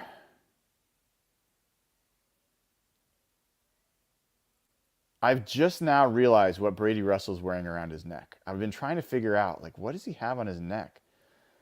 It's like it's something to hold his hair down, I think. So it's not flying around. I think that's what it is. It's like one of the things that like women wear on their hair up here, except he's got it around his neck and he's holding his hair down. I think that's what it is. All right, 3rd and 6. What do you got for us, Mr. Grubb? You got stacked. You got trips to the top. Run for it. Run for it. Oh, he's got Brady Russell, who makes the catch, juggles and makes the catch. Sam Howell could have run for that for sure. Instead, drills it in there to Brady Russell. Russell, like, no one thinks he's fast. And I'm telling you, the first time you see him run in motion, you're like, geez Louise, this guy's fast. And he says that. Like, he gets up on people's feet faster than they expect. 1st and 10, another 3rd down conversion. Good play call, good execution, good read by Howell. There's Eskridge in motion. Quick out. Oh, that was meant to be to Cody White on the quick screen. Nice play there by 24, knocks it down. Oh man, I think I missed a couple things while I was paying attention to the chat. Chris, where are you? Chris, new member. Chris, welcome to the crew. So glad to have you, man. Thanks for joining. Thanks for supporting the show. Welcome to the community. And then we got 2nd and 10. I will get to the next in a second. There is they got it to Laviska. Watch out. Watch out. Breaks 3 more tackles. Another 1st down. That was almost intercepted. So Laviska Shenault making his presence felt. Almost picked off there. But this guy's a problem. He is a problem for other teams. And I think he is the type of player that's going to make the Seahawks a lot more variable, multiple on offense. So your 1st down at the 14-yard line. Handoff to Kobe Lewis. He's running through tackles. Nice hole there. Let's see who opened up that hole for Lewis, because that was 4 or 5 yards before he even got hit on that run. Of course, they're not really showing replays, unfortunately. But Kobe Lewis, man, watch him. He's going to get his first touchdown here. I feel it. This is going to be it. They want to run this ball in. I guarantee the coaching staff wants to establish the physical identity of running this ball in. There is Tyler Mayberry in motion. There's another run. There goes Kobe Lewis up the middle. Going to be 3rd and short. Let's get to this super chat by Detail Oriented. Brian, I've got 6 weeks of downtime. I know, after surgery, dude. Hopefully you'll have plenty of time to talk. I'll promote the channel like crazy. If you promise to go on a road for 2, I'll get us to 12,000 subs. I'll be on the road for 2, I promise. Smokehawk says, thank you for the super chat. Love the in-game adjustments. Great coaching. So thank you for the super chat. I agree. 3rd down and 2. What do you want to see him do here? I'd like to see him run it. Even if they don't get it, I want to see him run it. There it is. And they run it up the middle, and they get the freaking 1st down. Let's go. Run it up the middle. Give them no mercy. Give them no quarter. Run behind Christian Haynes. Run behind the middle of this line. Raekwon O'Neal. Kick out block. Tyler Mayberry. Physical football. That's Scott Huff. That's Ryan Grubb. That's Mike McDonald. So this is what you want the identity of this team to be, and what they lost the last few years. I bet they're going to run it again. There's Brady Russell in motion. They're going to say, stop us. Show us that you can stop us. We're going to run it down your throats. And Kobe Lewis, I'm telling you, they're going to keep showing the middle. One of these plays, they're going to get him on the edge. This guy has the speed to get to the edge. Okay, they're bringing him out. Don't be surprised if George Holani's coming in. There's Jack Westover making his first appearance, and there's George Holani. That's a shame. I love George Holani, but I feel like Kobe Lewis has earned the shot at his first touchdown. 2nd and goal from the 2-yard line. And there is the play fake to Holani, who jumps for the end zone, does not quite get there. Great play by Helani. Great catch with tight coverage, and then shows his athleticism diving for the pylon, comes up just short. And a nice throw by Howell here. He's got some pressure, puts it right where he needs to, and Helani, I mean, he gave his best effort. That came very close to getting in. Whew, that is like an inch from getting in. He also was probably an inch from fumbling it out of the end zone for a touchback. So let's hold on to that ball, Mr. Helani. 3rd down and goal. Got to be a running play. Got to be a running play. This is who you are. Okay, did not get it. Did not get it. That's okay. But guess what? It's 4th and short. What are you going to do? You're going for it, and you're running the ball. This is who we are now. This is who the Seahawks are. The teams are going to find that out.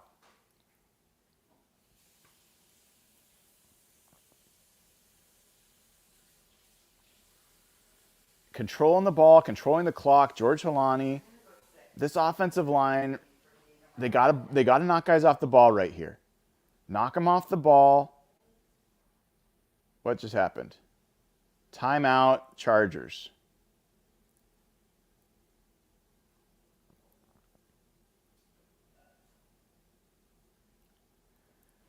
I mean, guys, you are not going to win every short yardage situation.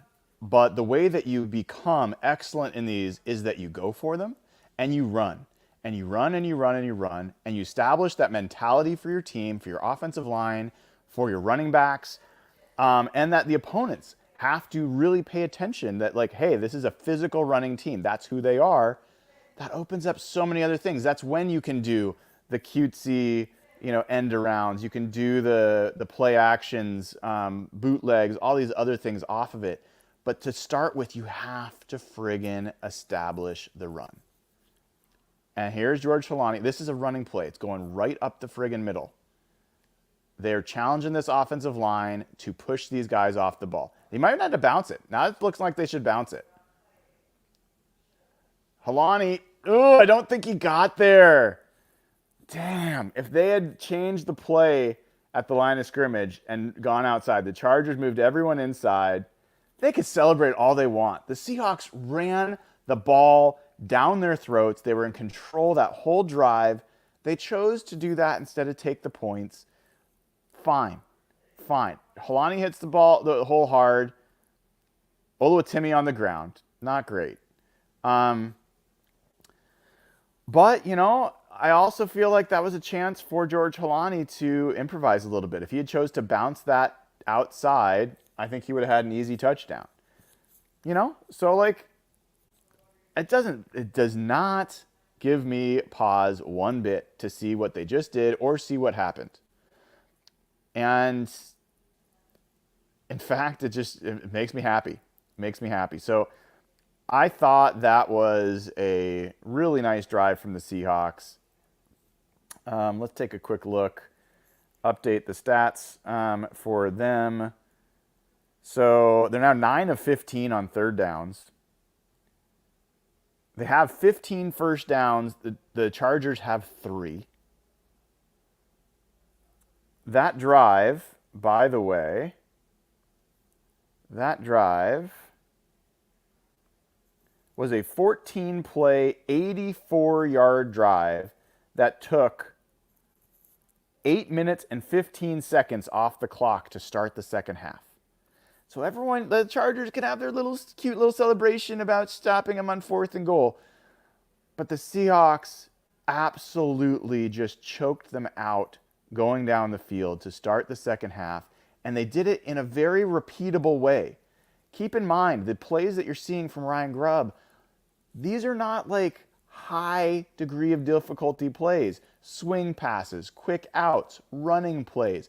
These are things that you can do over and over and over again. And they were able to do that and take it all the way down the field. These are things that other teams have done to the Seahawks for so long. And now we get to see the Seahawks do it to them.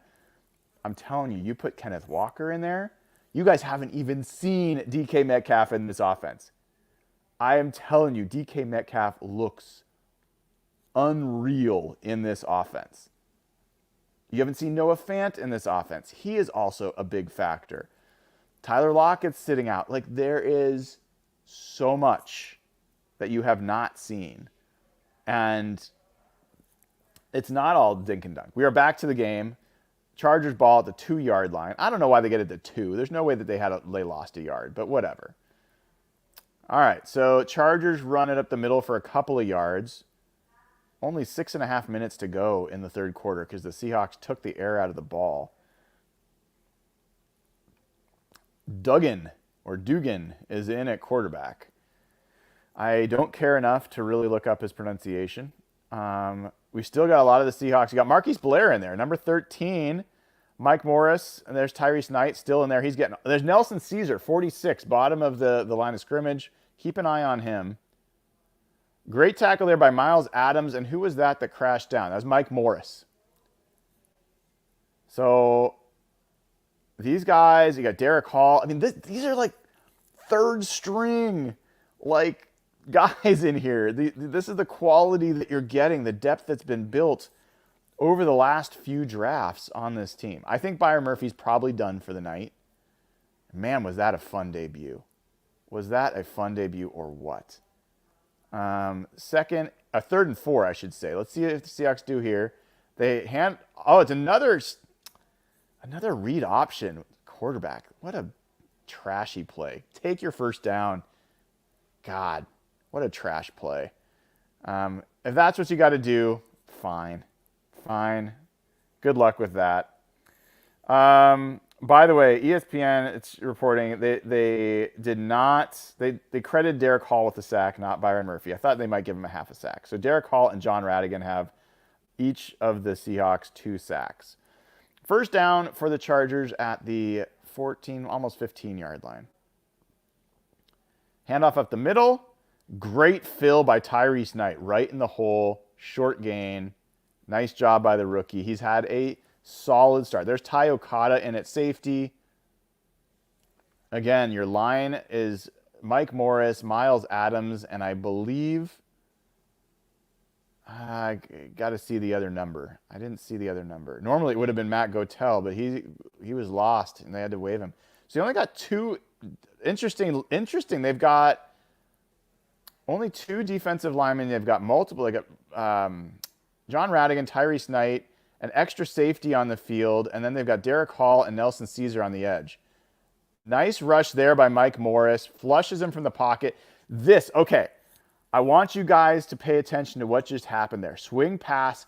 What did you see by the 2 defenders? One defender goes to the outside, the other to the inside. They funnel the ball carrier in between them and tackle. I have seen the Seahawks run that drill time and again at practice. This is something the Seahawks have stunk at for years, where they do not work together to bring down ball carriers and they leave themselves open to broken tackles. That was an ideal converging of the ball by 2 outside defenders, made that a short gain, 3rd and 5. Let's see what happens here. Good pressure by Derek Hall. Completion to a Charger short of the first down, and there is Carlton. Nope. That's Ty Okada, I believe. Yes, that is Ty Okada. Great coverage. Look at Derek Hall getting to the quarterback there. And Okada's right there. So safety's right there. I think they were playing a 3-safety look. And they get off the field again. This has been suffocating defense by your Seahawks. The only first downs the Chargers are getting are on these baloney, read option plays with the quarterback keeping it. I mean, whatever. There's the punt. Fair catch called for. I think that's D. Eskridge. Yes, that is D. Eskridge. Seahawks get the ball back. We'll see if Sam Howell comes out again. I wouldn't be surprised if he plays the whole third quarter and they go to P.J. Walker in the 4th. But, I mean, the leading receivers for your Seahawks, Derek Young, 3 catches, 44 yards. Laviska Shenault, 2 catches for 31 yards. Brady Russell, 3 catches for 25 yards. Shenault and Young are battling in this roster. And let me show you guys while we're taking some time. Let me get my roster projection up here for you guys. And I'll show you a little bit of this while we're waiting. Present. Oops. Share screen. Let's see. Is this the right one? This is not. This is my current projection. All right. And so what I want to show you guys, add this to the stage. I'll make myself a little small and make this a little bit bigger. This is my current roster projection. But if you look at wide receiver, I've got them keeping 6 guys. And the challenge here is, I mean, who do you cut? Like, these guys are locks. DK Metcalf, Jackson Smith and Jigba, Tyler Lockett, Jake Bobo, they're locks. But if you only are keeping 6, which is a lot to keep, I got Derek Young and Laviska Shenault. Those are the 2 at the end. But that means Aesop Winston, Cody White, D. Eskridge don't make it. That's how I have it right now. And I think I feel pretty good about that even after today. But you guys are going to see Aesop Winston show up at the rest of this game. He is a very good receiver. He's a good special teams guy. Cody White's been having a great camp. And D. Eskridge is still D. Eskridge, even though we might have some feelings. But, you know, this battle here for running back, I've got Ken Walker and Zach Charbonnet as locks, and then I've got a 3-man race for what right now, I have the Seahawks only keeping 3 running backs. That means you'd be cutting Kobe Lewis and Kenny McIntosh.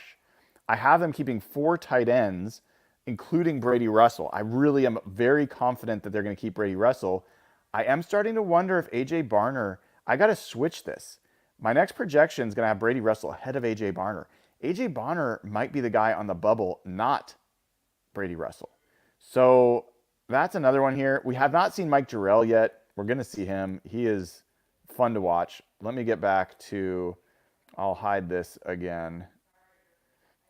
First down for the Seahawks. There is P.J. Walker is in there. Hands it off to, I think, George Holani, or was that? Yes, that is Holani. Off the left side.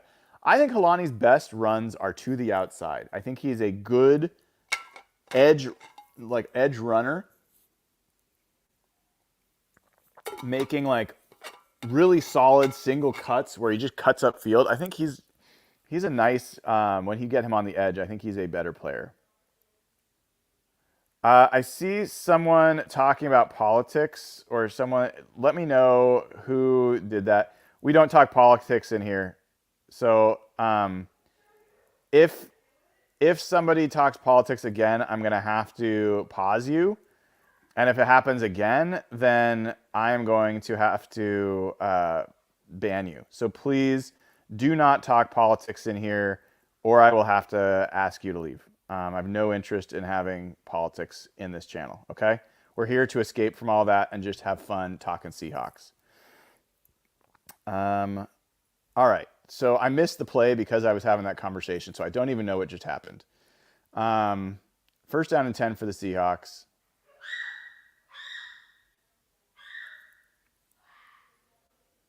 There is a play action. P.J. Walker throws off his back foot. Not a good idea.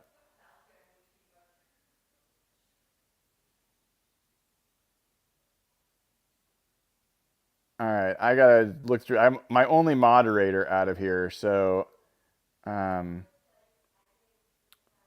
am just going to ban somebody because they're not even a member, and they're out of here. Let me see if there's other people that I've got to deal with. Okay, 2nd and 10. Kobe Lewis in the backfield. Handoff to Lewis. Nice hole. Good tackle there. All right, I'm just scrolling through to see if there's any other politics stuff that I got to get out of here. All right, I think I've got rid of most of it. But I will try to hide those comments as well. Where was it? I thought there was one other. Maybe someone deleted it, but yes. All right, 3rd down.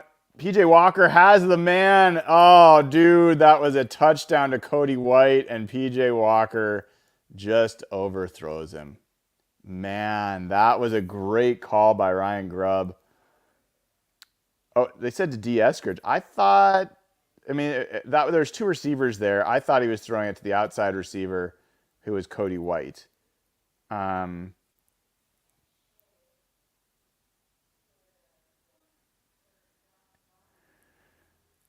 all right, so let's start knocking some people out of here.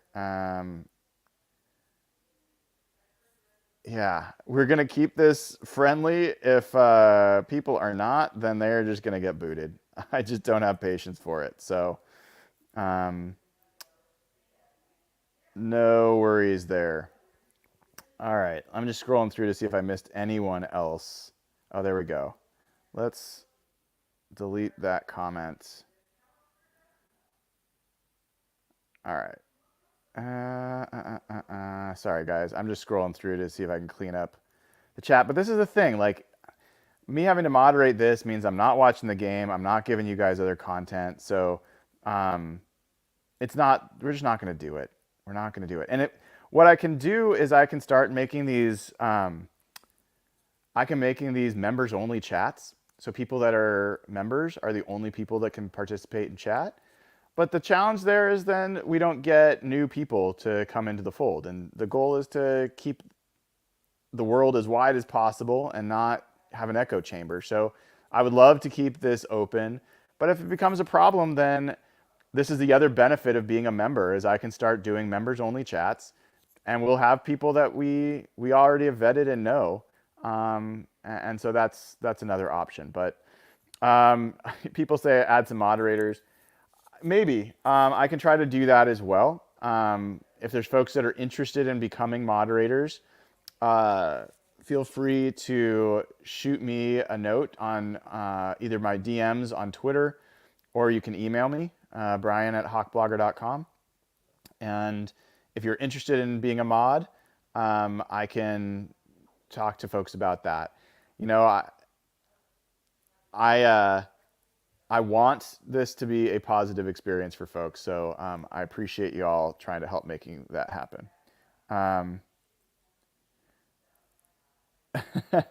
Jason says you have 500 watching. Well, actually, including Twitter, there's like 3,000 watching. So yeah, there's a lot of people, but that's fine. It's been mostly excellent. There's been a few bad apples, but that's fine. Um, all right. So, uh, PJ Walker, I feel like, interestingly, he was kind of off target there, and he played a little bit, I don't know, scared, but he did not play with the confidence. He's had a better camp overall than Sam Howell, and so I am interested to see what happens the rest of this game with PJ Walker in there. But I'll tell you guys, like in past years at this point, I'd be like, oh my God, I'm just can't watch this anymore. It's so hard to watch. It's so bad. I'm like, let's go. Okay. Chargers ball at the 8-yard line, 1st and 10, run up the middle. Nice tackle there by Miles Adams. Miles Adams is having an interesting camp. I don't have him making the roster, but I think the coaches like him. He has been very much a liability on run defense over the years. Always been a good pass rusher, but it's notable when he makes the run stop right there. So I guarantee you the coaches care about that, even if a fan is like, whatever, it was like a 2-yard gain, no big deal. It matters. Miles Adams and Mike Morris are inside. Nelson Caesar's at the bottom. And then you've got, ooh, almost another pick. So, by the way, top of your screen there is number 47 is Sundiata Anderson. He's known as Sonny out of Grambling. And so you've got the 2 undrafted free agent edge rushers in there right now. And I think that was Nehemiah Pritchett who had the ball bounce off his hands. Yes. Nehemiah Pritchett and DJ James, the 2 Auburn corners, have the smallest hands. They have like 3rd percentile hands.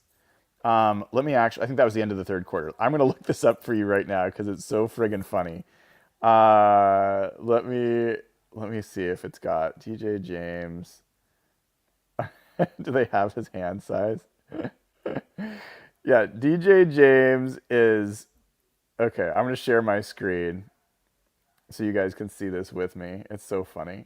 Um, this is DJ James, his mock draftable. This is his hand size is fifth percentile. And then you're like, oh well, he's kind of small. That makes sense. Well, let's look up Nehemiah Pritchett. Um, Nehemiah Pritchett, his hand size, fifth percentile. These guys have tiny hands, 8 3/8 inch hands. That is small. That is small. So I'm going to blame hand size for bouncing the ball off of his hands there for the interception. But still, tell me that wasn't fun to watch. I mean, the Seahawks were bringing some pressure, not extra rushers, but they were pressuring the passer, and almost come up with another interception. Doesn't this defense look dangerous? Doesn't this defense look dangerous? Like, how many years has it been since the Seahawks defense looked like threatening that you had to watch out for them? It's been a long time, guys. It's been a really long time. Frank Darcy, another new member, man. Welcome to the crew. So glad to have you. We've had so many members join today. I love it. So family is growing. The crew is growing. And we're just starting. Got more good stuff coming up for you. I mean, once the regular season gets going, it's going to be amazing, guys. So welcome to the community, and I see everyone else welcoming you, so that is great. Let's see.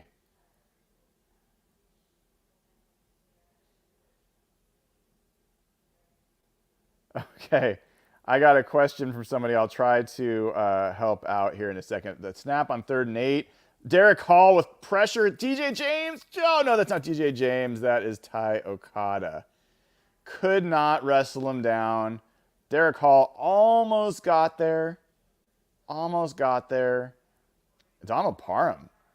He's played quite a bit for them. It's interesting. They're playing him in the 4th quarter of this preseason game. All right, 1st and 10. That was a legitimate first down. Run up the middle. Oh no, they're doing this read option crap. That is so weird to me. Okay, if you want that to be your game, go for it. All right, so there was a question from Leaf Layson. How you've subscribed to the channel for years. You're an old man. Explain how you can become a member and what it costs. All right, so here is a link. I'm going to paste this in chat, and I will pin it to the channel even. But let me go back here for a second. It is 2nd and 2. Handoff, has to bounce it back inside. They pick up the first down. Let me pin my...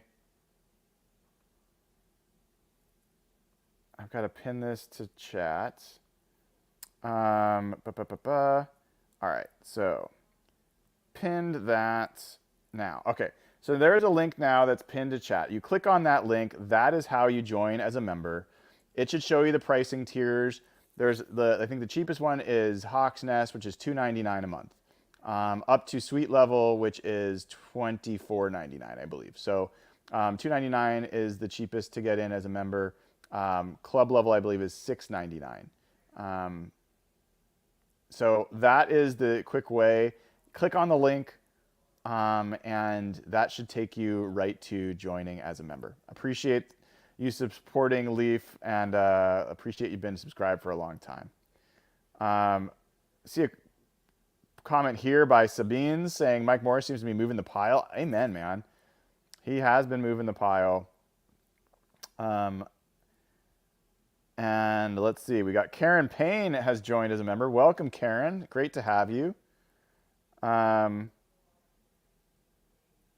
got 2nd and 10. Bringing a little pressure. Pass downfield to a wide open player. That is the first wide open player. Clearly a mistake in coverage. Ty Okada is not happy with somebody. see who that was on. Come on, defense. Let's keep this tight. There's a Patrick O'Connell in there at linebacker, number 50. Another run up the middle. Better there. Nice. I mean, Seahawks defense has been pretty stout up the middle.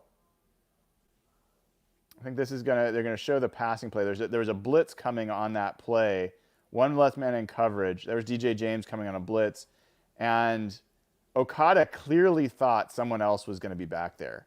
So either he made a mistake, but I think he didn't because the blitzing player was on his side. I wouldn't be surprised if it was not Nehemiah Pritchett's error that he was supposed to be back there, the rookie. Wouldn't surprise me at all. All right, 2nd down and 8.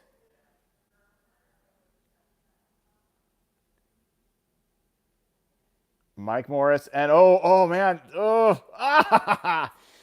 there was some good pressure coming inside. I think that might have been Sonny Anderson on the edge and Mike Morris up the middle. They're just collapsing that pocket. Mike Morris has gotten so many snaps. They are really like working him in. So it wasn't Sonny Anderson. It was, Sharif. So that's a new guy that they just signed.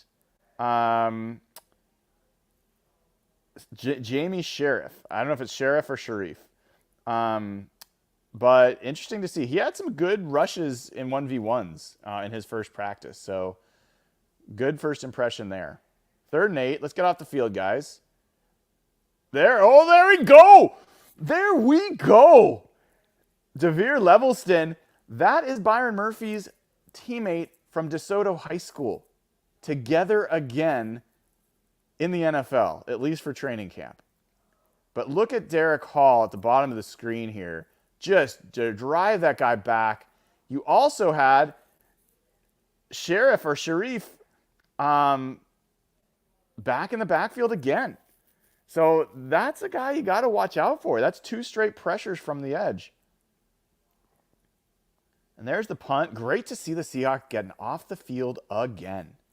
And there, I think, is Aesop Winston with the fair catch. Couldn't quite tell. We got a super chat here from Smokehawk. He says, sent mod email and also graphics too. Go Hawks. Thanks, dude. Appreciate it. We've got some more people joining, I think. Wow. Lots of folks joining. Todd's joined. Todd, welcome to the crew. Great to have you. Who else do we got here? We've got Leaf. Leaf, you did it, dude. You did it. You're not so old. You managed. Welcome to the party, man. Great to have you as a member. We've got Phil Katzen joining as another member. Awesome to have you in here as well. Man, this is going to be so fun, guys. I cannot wait to just obsess about the Seahawks all year with you, all off season. Like, folks are like, oh, this is going to be a great season. It's going to be a great season, but I'm going to try to get to the Combine. I'm going to get to the Senior Bowl, depending on if the Seahawks are still playing or not. Draft coverage, if you've been here, you know the draft coverage. You know how crazy Jeff and I get with draft coverage. Going to be all over this for you guys year around. So this is the place to be for your most obsessed Seahawks conversations. And I've got some more good news coming. I'm working on some stuff, but too early to announce. But it's going to be fun. And don't forget, tomorrow morning, 10:30 a.m., a rare Seahawks note table on this channel. I will have Brady Henderson of ESPN.com, Mitch Levy of Mitch Unfiltered on the show to do a post-game recap episode tomorrow morning, 10:30 a.m. You will not want to miss it. I will also be on with Aaron Levine on Fox 13, 10:30 tomorrow night to also talk about the game. So plenty of stuff going on there. I will also have my morning after column. I write that every morning after the games. So tomorrow morning I will write my column and that'll be out there. I highly recommend you guys join as Patreon members as well. Patreon.com/hawkblogger. That is where all the audio versions of the podcast go up. Ad-free. And they're equalized. All the audio's normalized. All that good stuff. And you get access to the Slack channel where we have a huge community of Seahawks fans that are all friendly, all talking Seahawks all the time, as well as Mariners. If you're interested in the Mariners, they have a Mariners channel as well. So patreon.com/hawkblogger is a great place to be part of the crew as well. All right, first down for the Seahawks at the 7-yard line. PJ Walker fakes the handoff and throws what should have been a pick six. PJ Walker not playing well, man. Not playing well. These are bad choices by PJ Walker. All right. We have got more new members. Adam Nonis, welcome to the crew. Great to have you in here. And Brian Holiday, welcome to the crew. Great to have you in here, man. Love seeing all these new members. There's a flag. Are they going to move the Seahawks back? Ineligible man downfield. They're going to, interesting. I don't know why they would not just take the play. Well, now the screen says 2nd and 10, but they said first down. So I think it's first and longer than 10. Let's see. Yeah, it's 1st and 14. Handoff inside to Helani, I believe. Oh, no, that's 35. That is the little mighty mite, Robinson. He is newly signed, Kyrie Robinson. Little dude. He's a little fun player. He has no chance of making the roster, but, you know, he'll get the rest of the reps today. Good for him. Garrett Greenfield in there at your left tackle. Watch Garrett Greenfield. You have Jack Westover in there as well. I think Mike Jarrell is at right tackle. So watch the tackle play. I really like both of these young tackles, especially Mike Jarrell on the right side. Let's watch his rep there. Nice rep. Good protection. Good throw out to Cody White. Look at him breaking tackles. This guy's a great athlete and has had a fantastic camp. I don't think there's room for him on the roster, but man, he's a good player, and his teammates think so as well. There's Garrett Greenfield, a good look at him. Oh, he got a little beat on the inside. But Jarrell, great rep from Jarrell. Another new member, Ragan Jake, 24. Welcome, dude. So awesome to have you. Really appreciate everyone joining as part of the crew. We got first down at the 20-yard line. And there is a handoff to Robinson. Kyrie has a hole, but he can't break the tackle. If he had just broken it outside a little bit more. I'm curious if they show the replay. A.J. Barner was part of the edge there. I'm curious how his blocking was. But guys, I've not been this excited to watch the 3rd and 4th string players of the Seahawks in like 10 years. These guys are fascinating. Like, there are some, I'm telling you, Mike Jarrell is a dude. And I think they're trying to hide him by not playing him more. All right. 2nd down, 8 yards to go. Good block there, but they did not have someone to pick up the blitzer. So, unblocked man. That is the quarterback's issue, to not see this and either get rid of the ball or adjust protection ahead of time. Could be the running back's issue as well. In any event, that is not an offensive line sack. A good example of where people say, oh, the offensive line sucks. They gave up a sack. That wasn't on the offensive line. All right, 3rd and 17. What do you got, PJ Walker? Let's pick it up. Let's pick it up. Oh, he likes what he's got. There is Aesop Winston. There's the guy. His teammates say he has the best hands on the team. And you just saw them on display right there. He goes up high. The friggin' Seattle Seahawks just converted a 3rd and 17. Deep in their own territory. By the way, there's Satao Laumea, 63 right there up in front of you. And how did that happen?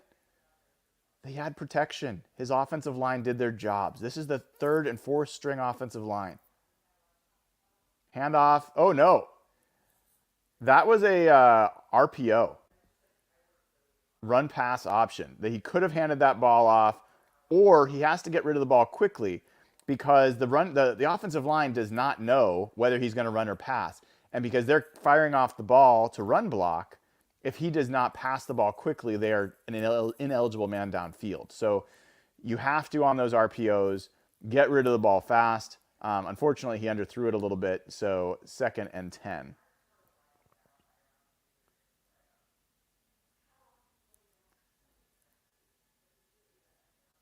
We got Jack Westover in there, and there's again a fake to Kobe Lewis. Walker peels out, tries to toss it downfield to Jack Westover, who could not quite come up with the ball. Walker showing a little bit of his athleticism there, but he was under pressure. I would like to see, are they going to show the replays of these, man? Because there we go. Could not quite tell from that where the pressure came from, but ooh, that had a chance. That was a nice play by PJ Walker, all things considered. And here is 3rd and 10.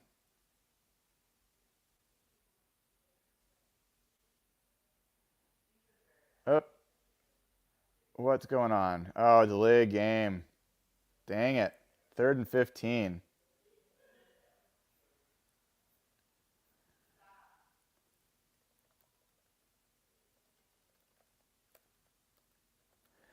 So we will see what they can do with 3rd and 15.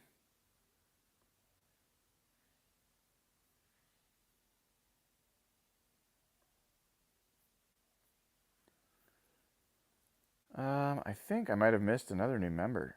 I think I got I think I got him. Whoops. Yeah, I think I got that member. All right, 3rd and 15, ball snapped.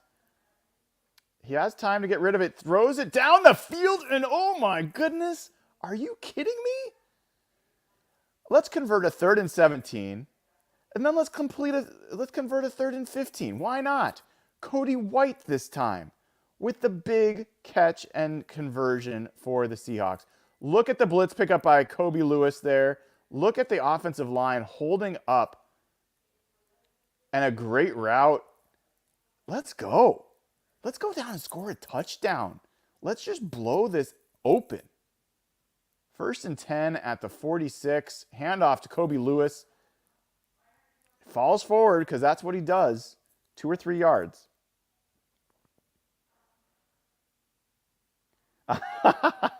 And there is Detail doing his thing, man. 5 more memberships given away. One of the most generous people in this family of this channel, this membership family. Love it, dude. Thank you.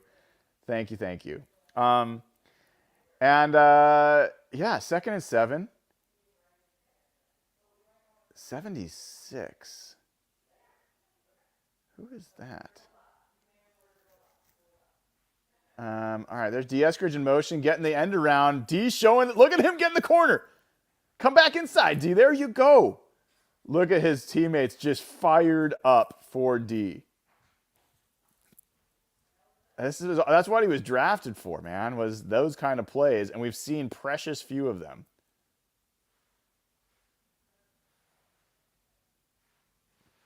Great block by George Halani, too. Knocked his guy to the turf. Just Raekwon O'Neal. Raekwon is a big cheerleader on the sideline right now. 1st down at the 29-yard line. Another handoff. This is to George Halani. And look at him drive through. Like, Halani's just a great combination of skills, man. Good vision, good ability to pop it outside, can hit it up in the middle. So good to see that continued effort by Halani on the running game. By the way, if you weren't here earlier when I was explaining about the gifted memberships, I'll explain that in a second. So 2nd and 6 here, Jack Westover in motion.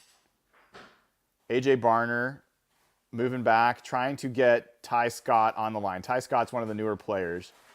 Newer guys they don't get a lot of reps, so they're a little bit rustier. They're going to Ty Scott. Oh, man. Almost had it. Good throw, good play there, but could not quite come down with it. So 3rd and 6. I would like to see I would like to see a ball like that go to Aesop Winston. I think a different result happens there. Oh, that's like, I don't know, just craft supplies that got put there. Look at the team. Howell, everybody's like, oh man, so close. All right, another third down, 3rd and 6. They got to hurry up. 3 seconds, 2, 1. Oh, they're going to call timeout. Smart, smart. Take the timeout. All right, so this gives me a chance to explain gifted memberships. So, detail-oriented, our generous benefactor here, he's gifted 5 memberships to the channel. And the way that YouTube hands these out is the more you are engaged with this channel, the more you've watched the show, if you're a subscriber, if you've liked things, more hours that you've watched, all that, those people get the free memberships. So when somebody gifts memberships, they go to people that are most deserving in the sense that they have already shown an interest. And so there are people a lot of times that can't necessarily afford to do a membership. So when someone gifts memberships, they go to people who really are engaged with what we're doing here, which is awesome.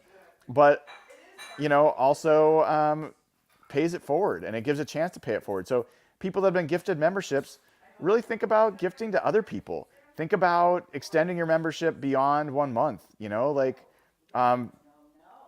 Paying it forward is, I think, a big part of what we do here. As you know, I've given away over $260,000 to charity over the years through what we've done on this, and we're going to give away more. This is going to continue to be something where charity is a big part of what we do here, even as this becomes my full-time job.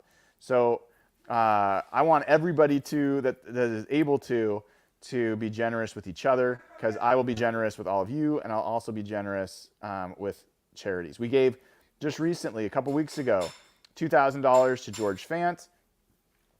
If you haven't seen that, I'm going to open the file because I just love that. I love that picture of George. Have you been in that group at all? Here we go. For Kamala group?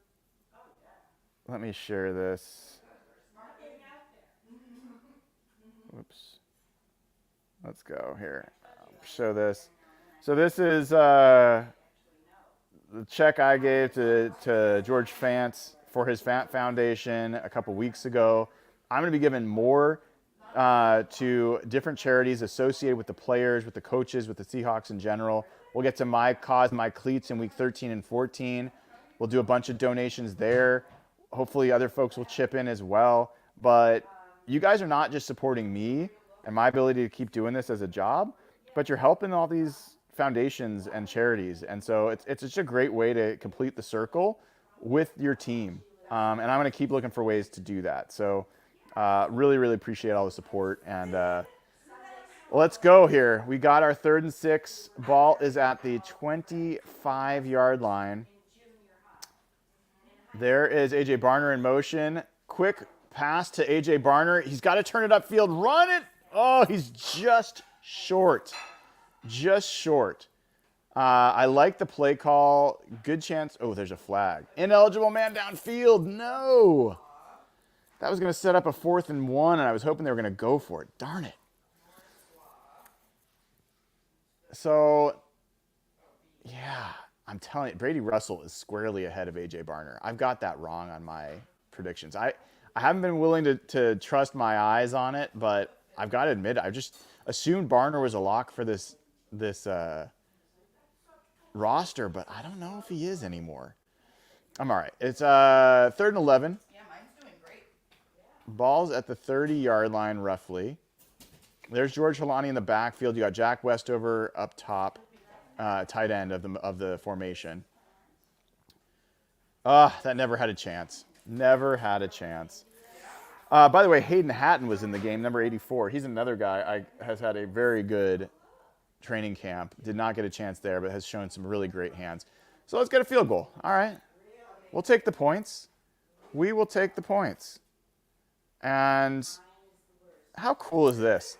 Smokehawk gifts a membership, man. That is awesome. That is so awesome. I love it. And I really appreciate it. Jen Maz says, you guys are delayed. Well, we might be, but this is the only one that I have available to me, and we're going to stick with this. So please do not spoil anything that happens in your feed if you're ahead of me. Don't say anything in chat that would spoil what's going to happen in the play. Wait till after I've made a comment on the play before you talk about it. So I can only do what Comcast pours through these pipes. So I know that some people have like those. Derek on our group chat, he has what is it, like the local antenna, and it's always way ahead. So yeah.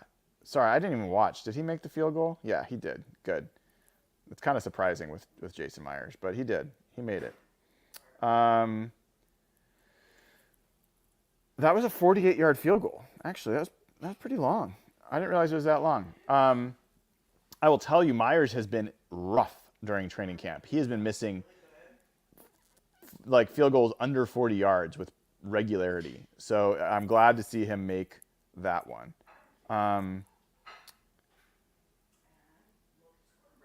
Let's see. Let's go through some stats here, guys. Okay. Who's having a game here? So Sam Howell finishes the day 16 of 27 for 130 yards, 1 touchdown, no interceptions. He was sacked twice, 83.9 rating. Kenny McIntosh has 8 carries for 40 yards, a 5.0 yards per carry average. Kobe Lewis has 10 carries for 33 yards, just 3.3 yards per carry. I think that's misleading. If you guys have been watching, obviously you have.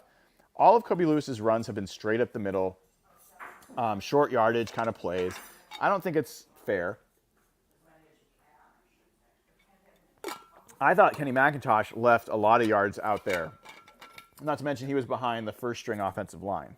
George Holani has 6 carries for 24 yards and 4 yards per carry and a touchdown. D. Eskridge has 1 carry for 22. Sam Howell has 4 for 17. Derek Young on receiving, 3 catches for 44 yards is the leading receiver. Laviska Shenault has 2 catches for 31. Aesop Winston, 2 catches for 31. Cody White, 2 for 30. Brady Russell, 3 for 25 and a touchdown. JSN, 2 for 13. Leading tackler right now, Derek Hall has 5. He also has a sack and a tackle for loss. John Radican has a sack and tackle for loss. Tyrese Knight with 4 tackles, 3 of them solo. Devere Levelston has a sack and tackle for loss.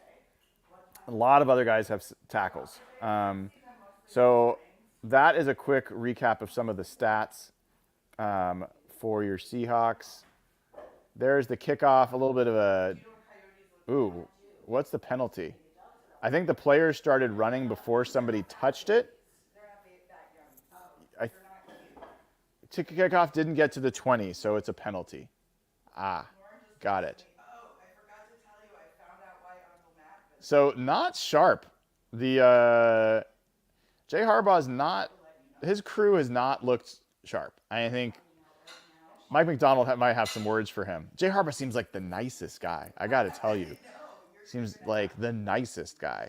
But he needs to get a little bit on his guys because this was not great. Wow, I missed some other things while I was watching.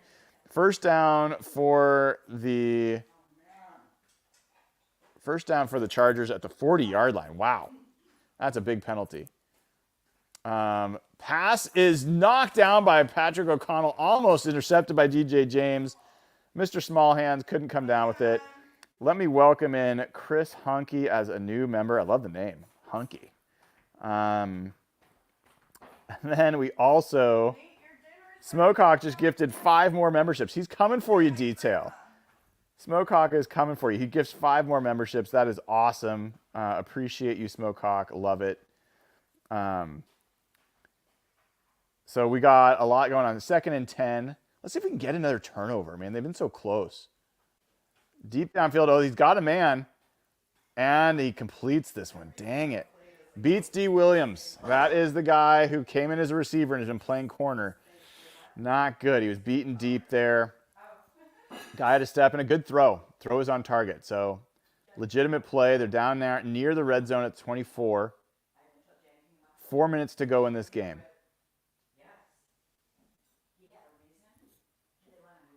Pressure is not great. There's D. Williams. Better coverage there. Now, his first rep there that we saw wasn't a good one, but I'm telling you, D. Williams has had some really good reps. Like, caught my attention as a defensive back. I don't think he's like ready to play, but he's been pretty good. So it's nice to see him have a better one there, a better rep. Good for him. We got a super chat from Jeff Bays. Down distance and time would help me sync. Okay.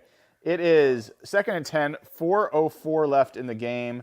They're going to snap the ball. Oh, they just tried. It was a false start. Flag. I will give you a little bit more. They are just now doing the false start, so it'll be 2nd and 15. Again, there's still 4:04 left in the game.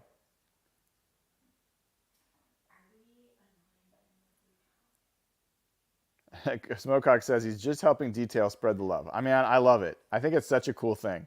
I really do.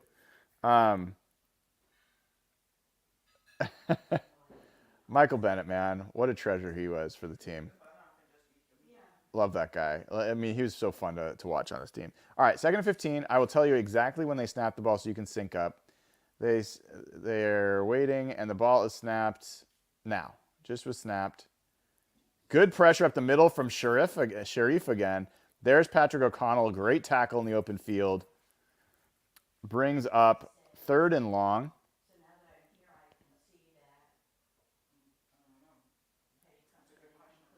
3rd and 8. 3, 44, 43, 42, 41, 40 to go.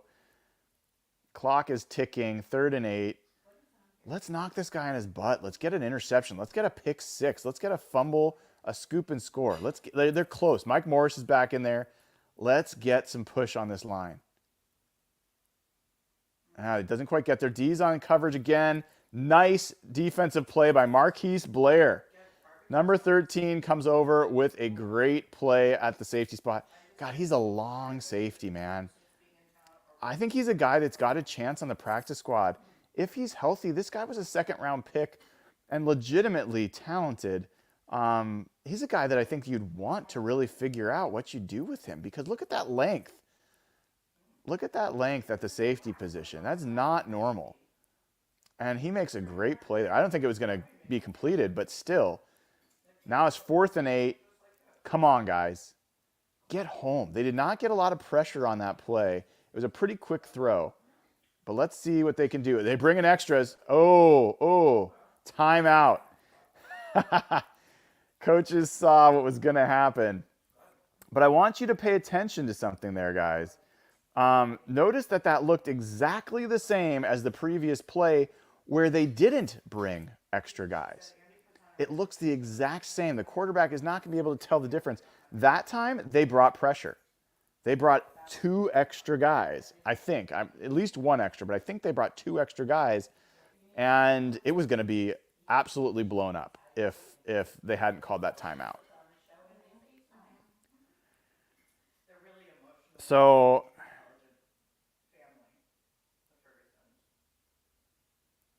says my feed is getting slower and slower. I was a full minute behind you. I don't know. I don't know what to say about that. It is what it is. I can't control it. Sorry, folks, but I will tell you what's going on for me. And if you want to stay in sync with me, hopefully you can just pause. I'll tell you now, they're about to snap the ball right now. Oh, they jumped off sides. And they stopped the play.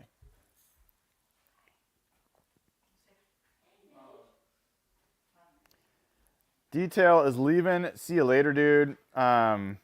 He says, okay, I'm out. Have a great rest of your night. Time for meds, which will knock me on your butt. So, well, take care, Detail. Appreciate it, man. All right. So, jumps off sides.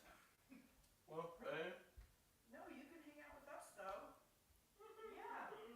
Yeah. Wait, why is it 4th and 3?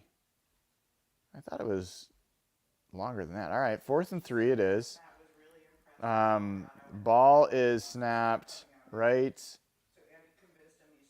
now. Pass.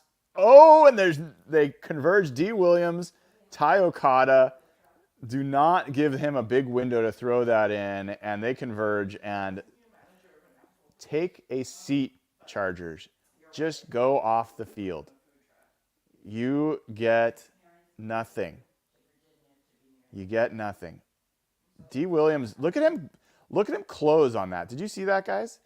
He was beat, and he came in and made that, and then Okada was there to just level the receiver. These are your third and fourth string guys that are looking so sharp. It is impressive. This is our new head coach. Like, it's got his fingerprints all over it. I wish I was down in LA so I could be in the press room to talk to Mike McDonald at the end of this, because he is going to be beaming. He's going to be so proud of this first game. The Seahawks are winning this game, guys. Smokehawk says, tell the wife and son thanks for sharing your time. Rach, they say thank you for sharing my time. I appreciate it. She says she appreciates the gratitude. And then we got another super chat from Jeremy. He says, difficult to find anything not to like today. Wow. No kidding, right? I mean, let's go through it. They've got pressure in the middle. They've got pressure on the edge. The linebacker play has been good. The tackling has been good.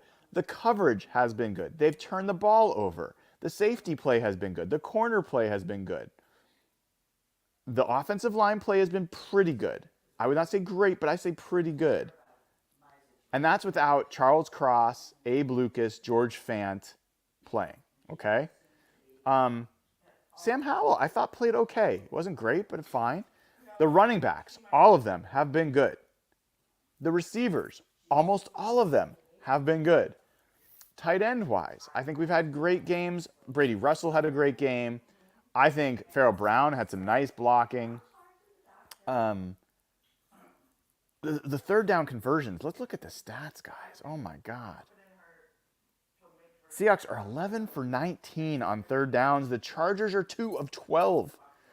When I covered the Seahawks pretty closely during the LOB era, there was a stat I kept that only I kept as far as I know, which is third down differential. And it was your third down conversion percentage minus the opponent's. And when it was positive, the Seahawks were pretty much undefeated. And the Seahawks have been negative turnover differential or third down differential many of the games the past few years. This game, not so much. Mike McDonald with a big smile on his face, looking forward to hopefully getting his first win. There's a handoff to Kyrie Robinson up the middle.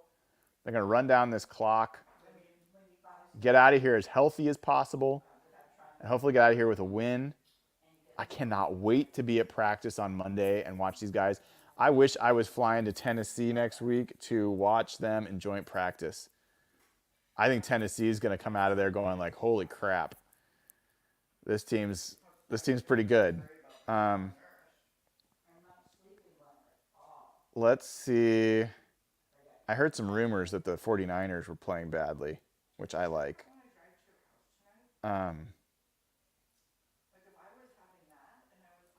All right, second down and 8. Handoff to Robinson. Not much there.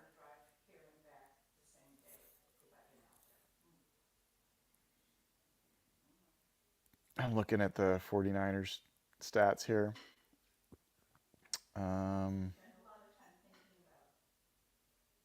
Yeah, whatever.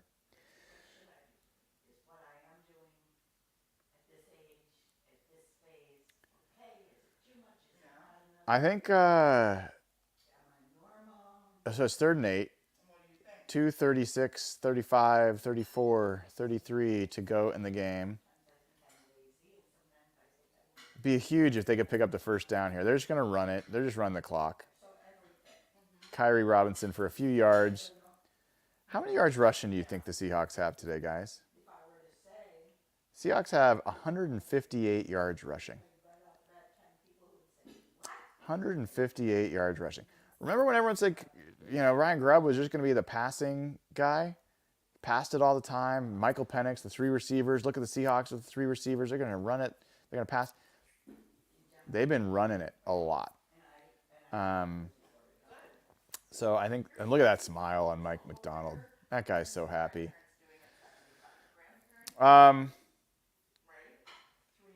Oh, thank you, Nate Shoots, saying that the Mariners are up 2-0 in the bottom of the second. I love that. Let me check out the box score for that.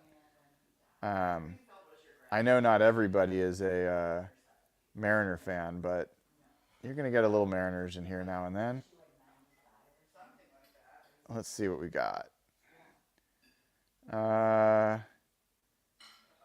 Got a Randy Rosarina with a double and an RBI, and Justin Turner with a double and an RBI. The two new guys.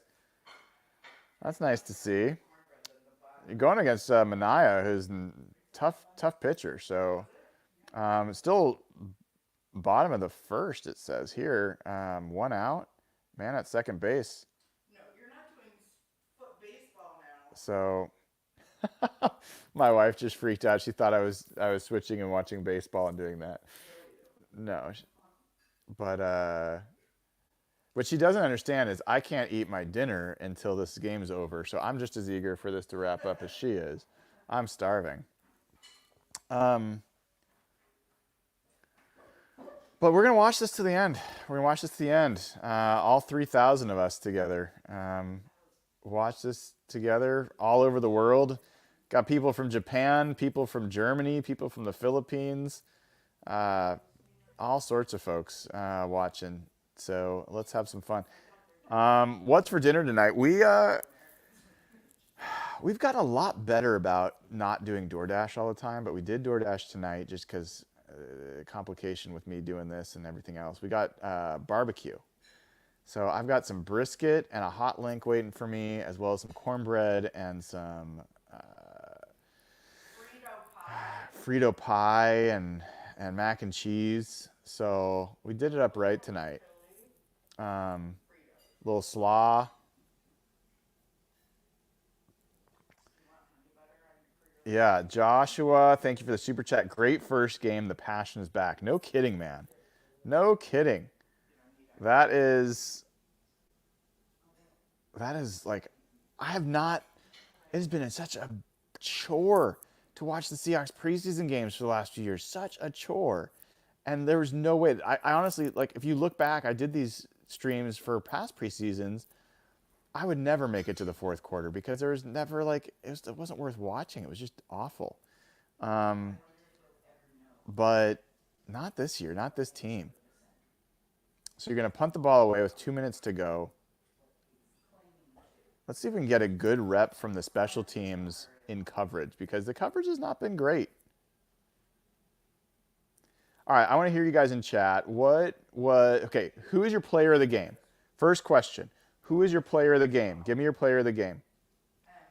Have no emotional outlet, no connection with anybody other than like occasionally seeing your kids. We don't see the Fair catch called. Chargers will get the ball at around the 33, 34. Got one vote for Byron Murphy for player of the game. Boca Hawk. Welcome as a member, man. Great to have you here. I got another vote for Murphy. LaVisca Chenault got a vote. Murphy, Tyrese Knight, or Jarick Young. Michael Dixon gets a vote. Brady Russell. Murphy or Radigan. Halani gets a vote. Kobe Bryant, Kobe Lewis get votes. And Kobe's. Another Murphy, another Brady Russell. Derek Hall. The thing is, folks, all of those are legitimately good choices. Because there's been a lot of people. I think Mike Morris has had a great game. I think Sharif or Sheriff, I got to find the pronunciation, he's had a good game. There's a good chance that an open field tackle, DJ James doesn't make it. Okay, these are things we get to learn about these players. That's the first time, though, you notice, the first time that one of the Seahawks defenders has been on an island needing to make a tackle on their own in space. There's been a lot of gang tackling, which is what you want to see.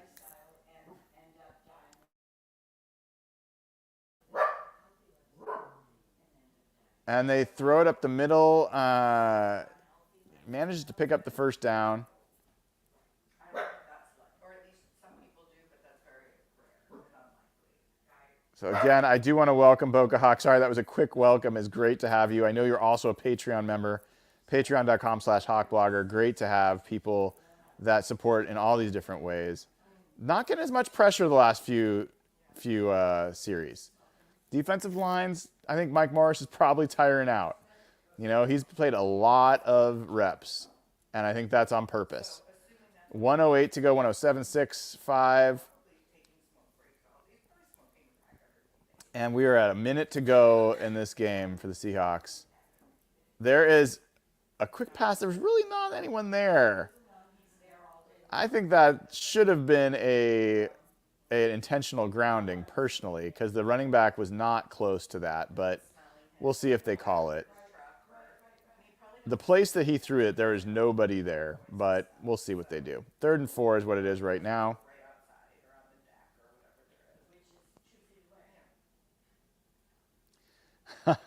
Jen saying that the Game Day Patreon chat is back, which is awesome. We have a Game Day thread that gets launched during the game. So even during the regular season, when I'm not doing these shows, the watch parties, you can watch with other Patreon members in the Slack channel. So patreon.com/hawkblogger, awesome place. If you like the community, that's where you get to be part of it all the time, all week around. Oh, Mike Morris almost had him, Sharif. Oh, gets his hand on him, man. Mike Mo, 51 seconds to go.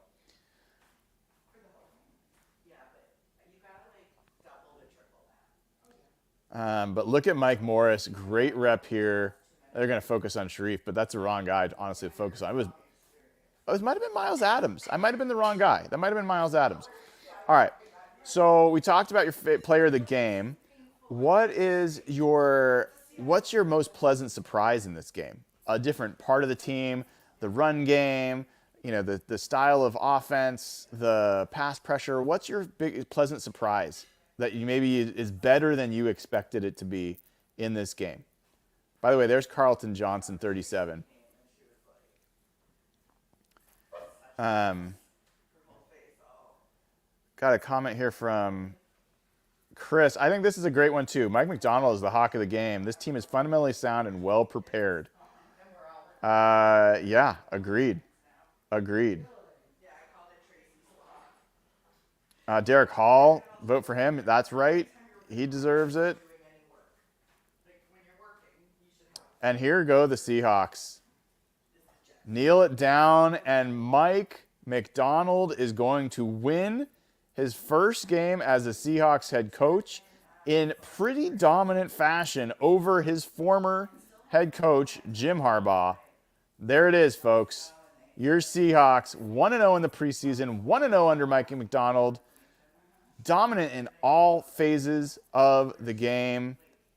Love to see it. And, man, I will have more for you tomorrow. Be sure you tune in tomorrow morning, 10:30 a.m., Hawk Blogger Mornings. I will have Brady Henderson of ESPN.com as well as Mitch Levy for a Seahawks No Table. And then 10:30 p.m. tomorrow night Pacific time, I will be on Fox 13 with Aaron Levine talking about the game. And there's a lot to talk about. Also, hawkblogger.com tomorrow morning, I will have my morning after column where you can read my notes about this game. Those of you that sat here and watched the whole watch party, first of all, thank you. This has been a ton of fun. I've had a ton of fun. Hopefully you've had a ton of fun. You'll know a lot of my notes because you've heard me throughout this, but I'll kind of go back through and capture it all and write it up. So hawkblogger.com tomorrow morning. A lot of great stuff out of this first game for the Seahawks. It's been terrific. Thank you all the new members, all the likes, all the subscribes. We've got a lot of things going on, all the gifted memberships, which is so cool. But I will see you all tomorrow morning. I'm going to go eat my dinner. I am starving. Your Seahawks are 1-0. Let's go. All right, everybody. Take care.